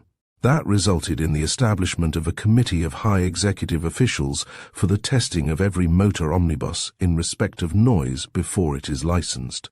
Pass through Great Derby Street into New Scotland Yard any day after 10 o'clock, and you will find always a number of men clustered about a low building and in the little square. They are drawn from all types and classes, and all are candidates hopeful of obtaining their licenses. A would-be taxi driver, an original, he is technically termed, has to be clean in dress and person, and not under 5 feet in height. 2 householders who have known him personally for 3 years must give him a good character. A doctor is required to certify that he does not suffer from any ailment, that he is sufficiently active, that he does not smoke or drink excessively, and that he is fitted for his duties by temperament. After this he will be permitted to undergo examinations in fitness and knowledge of driving. It is a tight meshed net through which an incompetent would find it hard to pass. but it is the topographical examination that undoes most of the originals. I went through a couple of large waiting rooms. Hanging on the walls of one was a slip of paper with the name of one man. "There were 12 yesterday," said my guide. "He was the only one to get through." And then he told me something of the history of the man whose name was hanging solitary on the wall. It was not an altogether unusual one in that building. The candidate, a university man, had been in possession of an income of about a year. He had been neither reckless nor extravagant, but suddenly, at the age of 40, with no trade or profession in his hands, he had seen his fortune lost. So he had taken his place among the originals, and had started in the world anew as the driver of a taxicab. At the end of the waiting room there are 2 little apartments, each containing 1 table and a chair. There the originals are examined in topography, viva voce, one at a time. Now, it is sometimes asserted that trick questions are put to candidates. That is not so. There are 25 lists officially laid down, each of 18 questions, and one of these lists the candidate has to answer. Here are typical routes which a candidate has to describe: St. James's Park Railway Station to Baker Street Railway Station, Clapham Junction to Brixton Theatre, Hop Exchange to Royal Exchange. The names are sometimes varied. For instance, the second might be from the South Western Police Court to Lambeth Town Hall, or the third, London Bridge Station to the Mansion House. But in each case the route is practically the same. Thus a complaint of unfairness can be checked by reference to the record kept by the examiner of the list he used. Some of the men present themselves again and again. In of originals only passed, yet there were separate examinations. Omnibus drivers and ex-horse cab drivers do not have to pass this topographical test, but all alike have to undergo a driving test of the type of vehicle for which a license is required. First of all, there is a preliminary examination in the yard, so that an examiner is not called upon to risk life and limb, to say nothing of those of the public, before he is sure that the candidate has at least a rudimentary knowledge of driving. Afterwards, there is a more complete test under the difficult conditions of the West End. Should a man fail at his first test, he is not allowed to appear again for 14 days. If at his second, he is put back for a month, at his third, for 2 months. His failure at his fourth and final examination is inexorable. Ex-horse cab drivers are allowed 2 extra tests. A fee of ½ crown is payable for each of the last 2 tests. The necessity of these precautions is evident when it is considered what harm might be done by an ignorant, careless, dishonest or short-sighted driver. Yet I have come to the conclusion that when a cabman gets his license, he has earned it. But the public carriage department has first of all to consider the safety of the public. I have tried to make clear some of the work that devolves upon the staff, but that is by no means all. Now and again a warning has to be issued to drivers and proprietors on some particular subject. Here is a typical one. Special notice. In view of the number of accidents in the streets of the metropolis, and of the numerous complaints of the public as to the reckless driving of certain drivers of public vehicles, the Commissioner of Police gives notice that every case of conviction for dangerous and reckless driving will entail serious consequences, and the renewal of the driver's licenses may be imperiled. Repeated convictions for exceeding the speed limit by drivers of public vehicles will be considered to constitute evidence of reckless driving. Such hints bring home to drivers a remembrance that their livelihood depends upon their good conduct. They never know when they may be under surveillance, and they know that every time they transgress it is entered in the records, which are scrutinized when an application comes for a renewal of license. Nearly licenses were cancelled or recalled in. There is a committee of appeal at Scotland Yard to which most cases of this kind are referred, so that no man is deprived of his license without a fair hearing and reasonable cause. This committee heard no fewer than cases during. Some of us may recall painful memories of the early days of taxicabs, when taximeters were not altogether above suspicion, and deft manipulation with a hatpin or some other jugglery was possible, by which fares and cab owners were defrauded. Those days have passed. A taximeter, when it has once been sealed by Scotland Yard, is now a sternly conscientious instrument, with a regard for the truth that might shame George Washington. There is a separate register of taximeters kept cross-indexed to cabs so that the number of the latter is all that is necessary to reveal the record of a particular taximeter.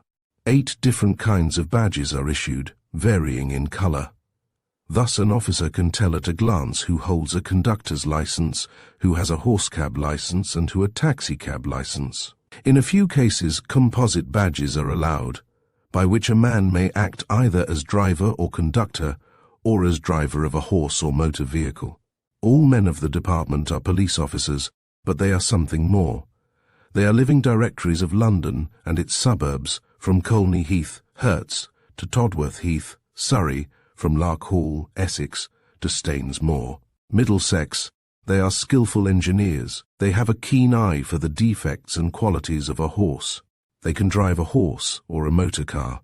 They know the conditions of traffic in Piccadilly Circus or in the deserted roads about Croydon. Above all, and in this they are again police officers, they have a very sure appreciation of human nature. They do not harass those with whom they are concerned unnecessarily, but whether it is the London County Council, a powerful omnibus corporation, or an unlucky hansom driver, they act impartially, without fear or favour. Outside their own province they have nothing to do with crime, though it sometimes happens that their records are useful to other departments of Scotland Yard. In reality, the actual police functions of the public carriage department are few, and for this reason there are people who hold that it should be entirely separated from the force. The argument is a forcible one, yet it is not complete. Time was when all licenses were issued from Somerset House, but even then the police were asked to carry out certain inquiry work. It has been suggested that the London County Council should take it over, but the London County Council is not an impartial body in regard to public carriages. It owns tramway cars, which are run in opposition to motor omnibuses.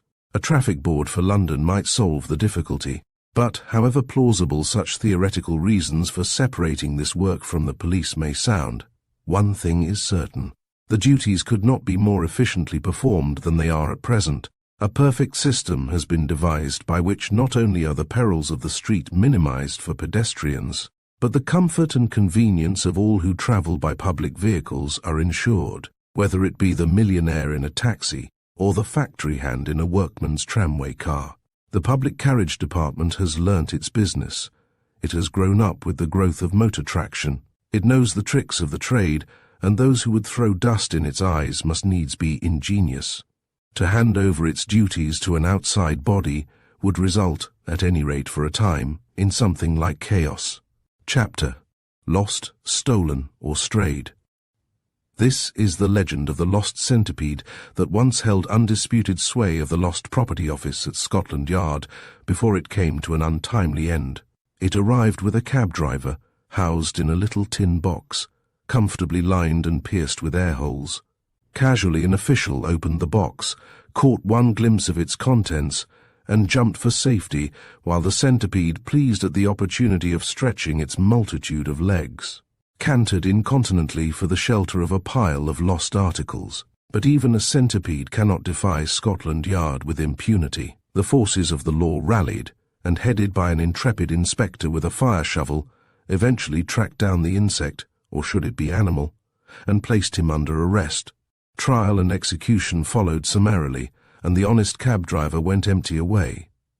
The Lost Property Office is not, as is popularly supposed, a general depository for all articles found in London.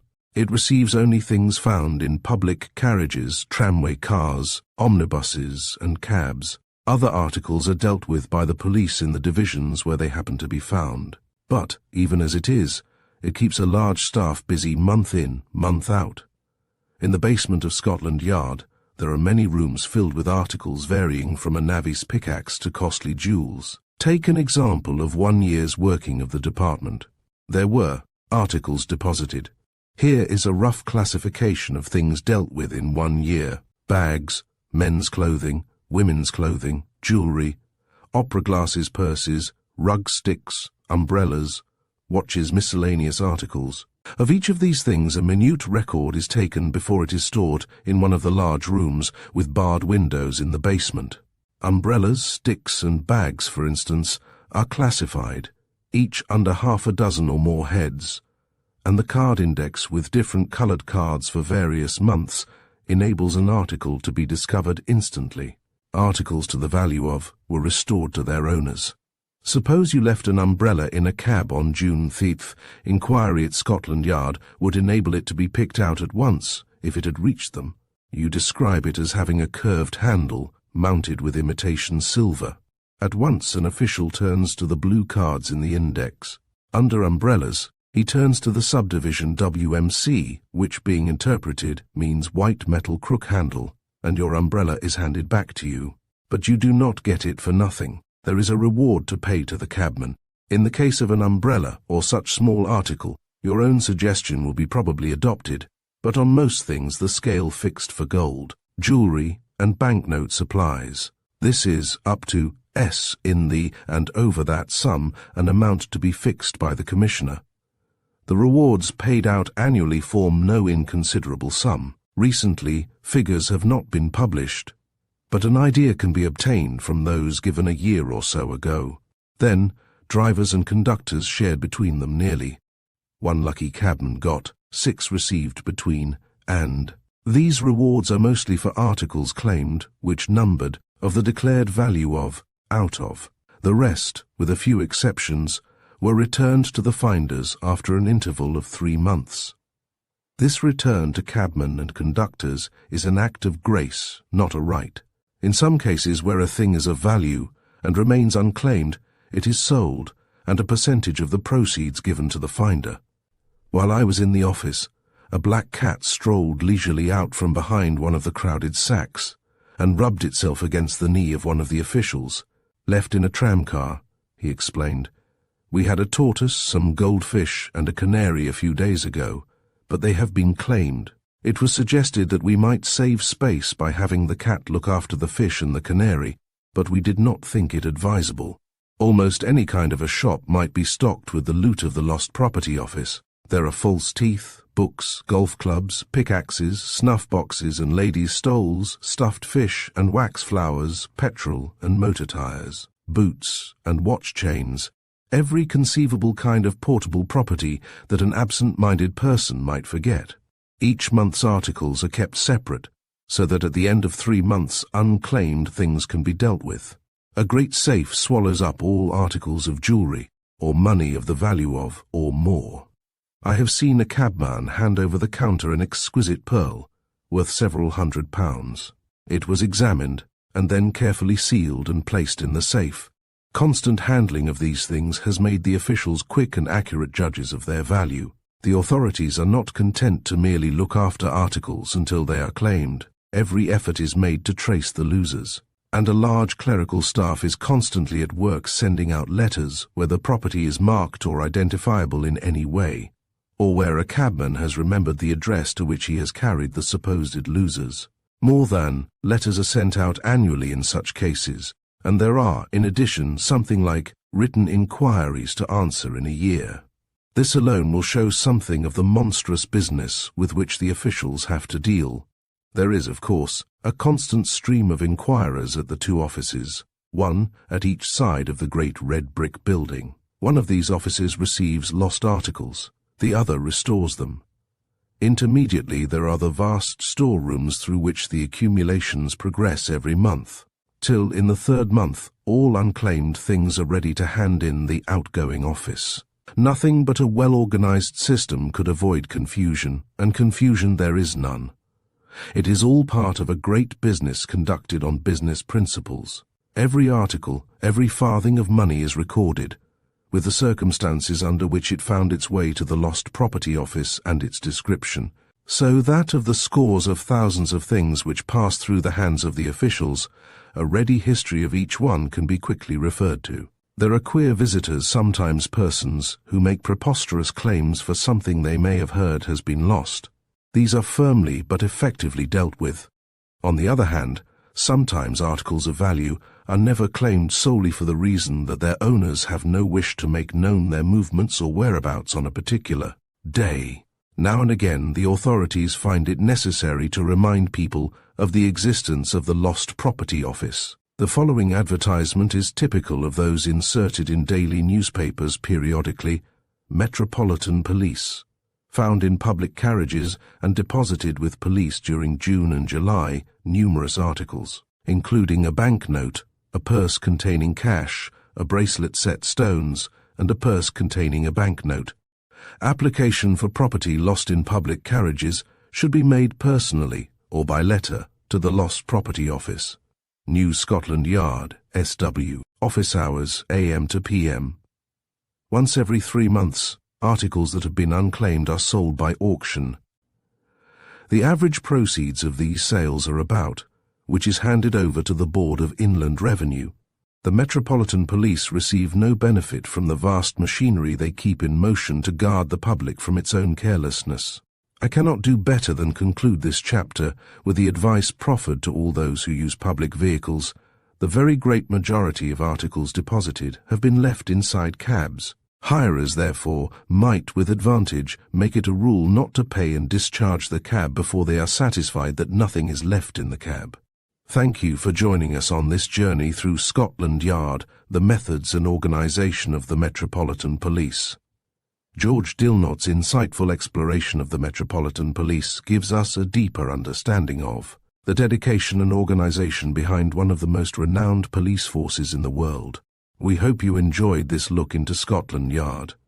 Be sure to subscribe to Storytime Haven for more classic explorations and captivating stories. Until next time, keep seeking knowledge and stay curious.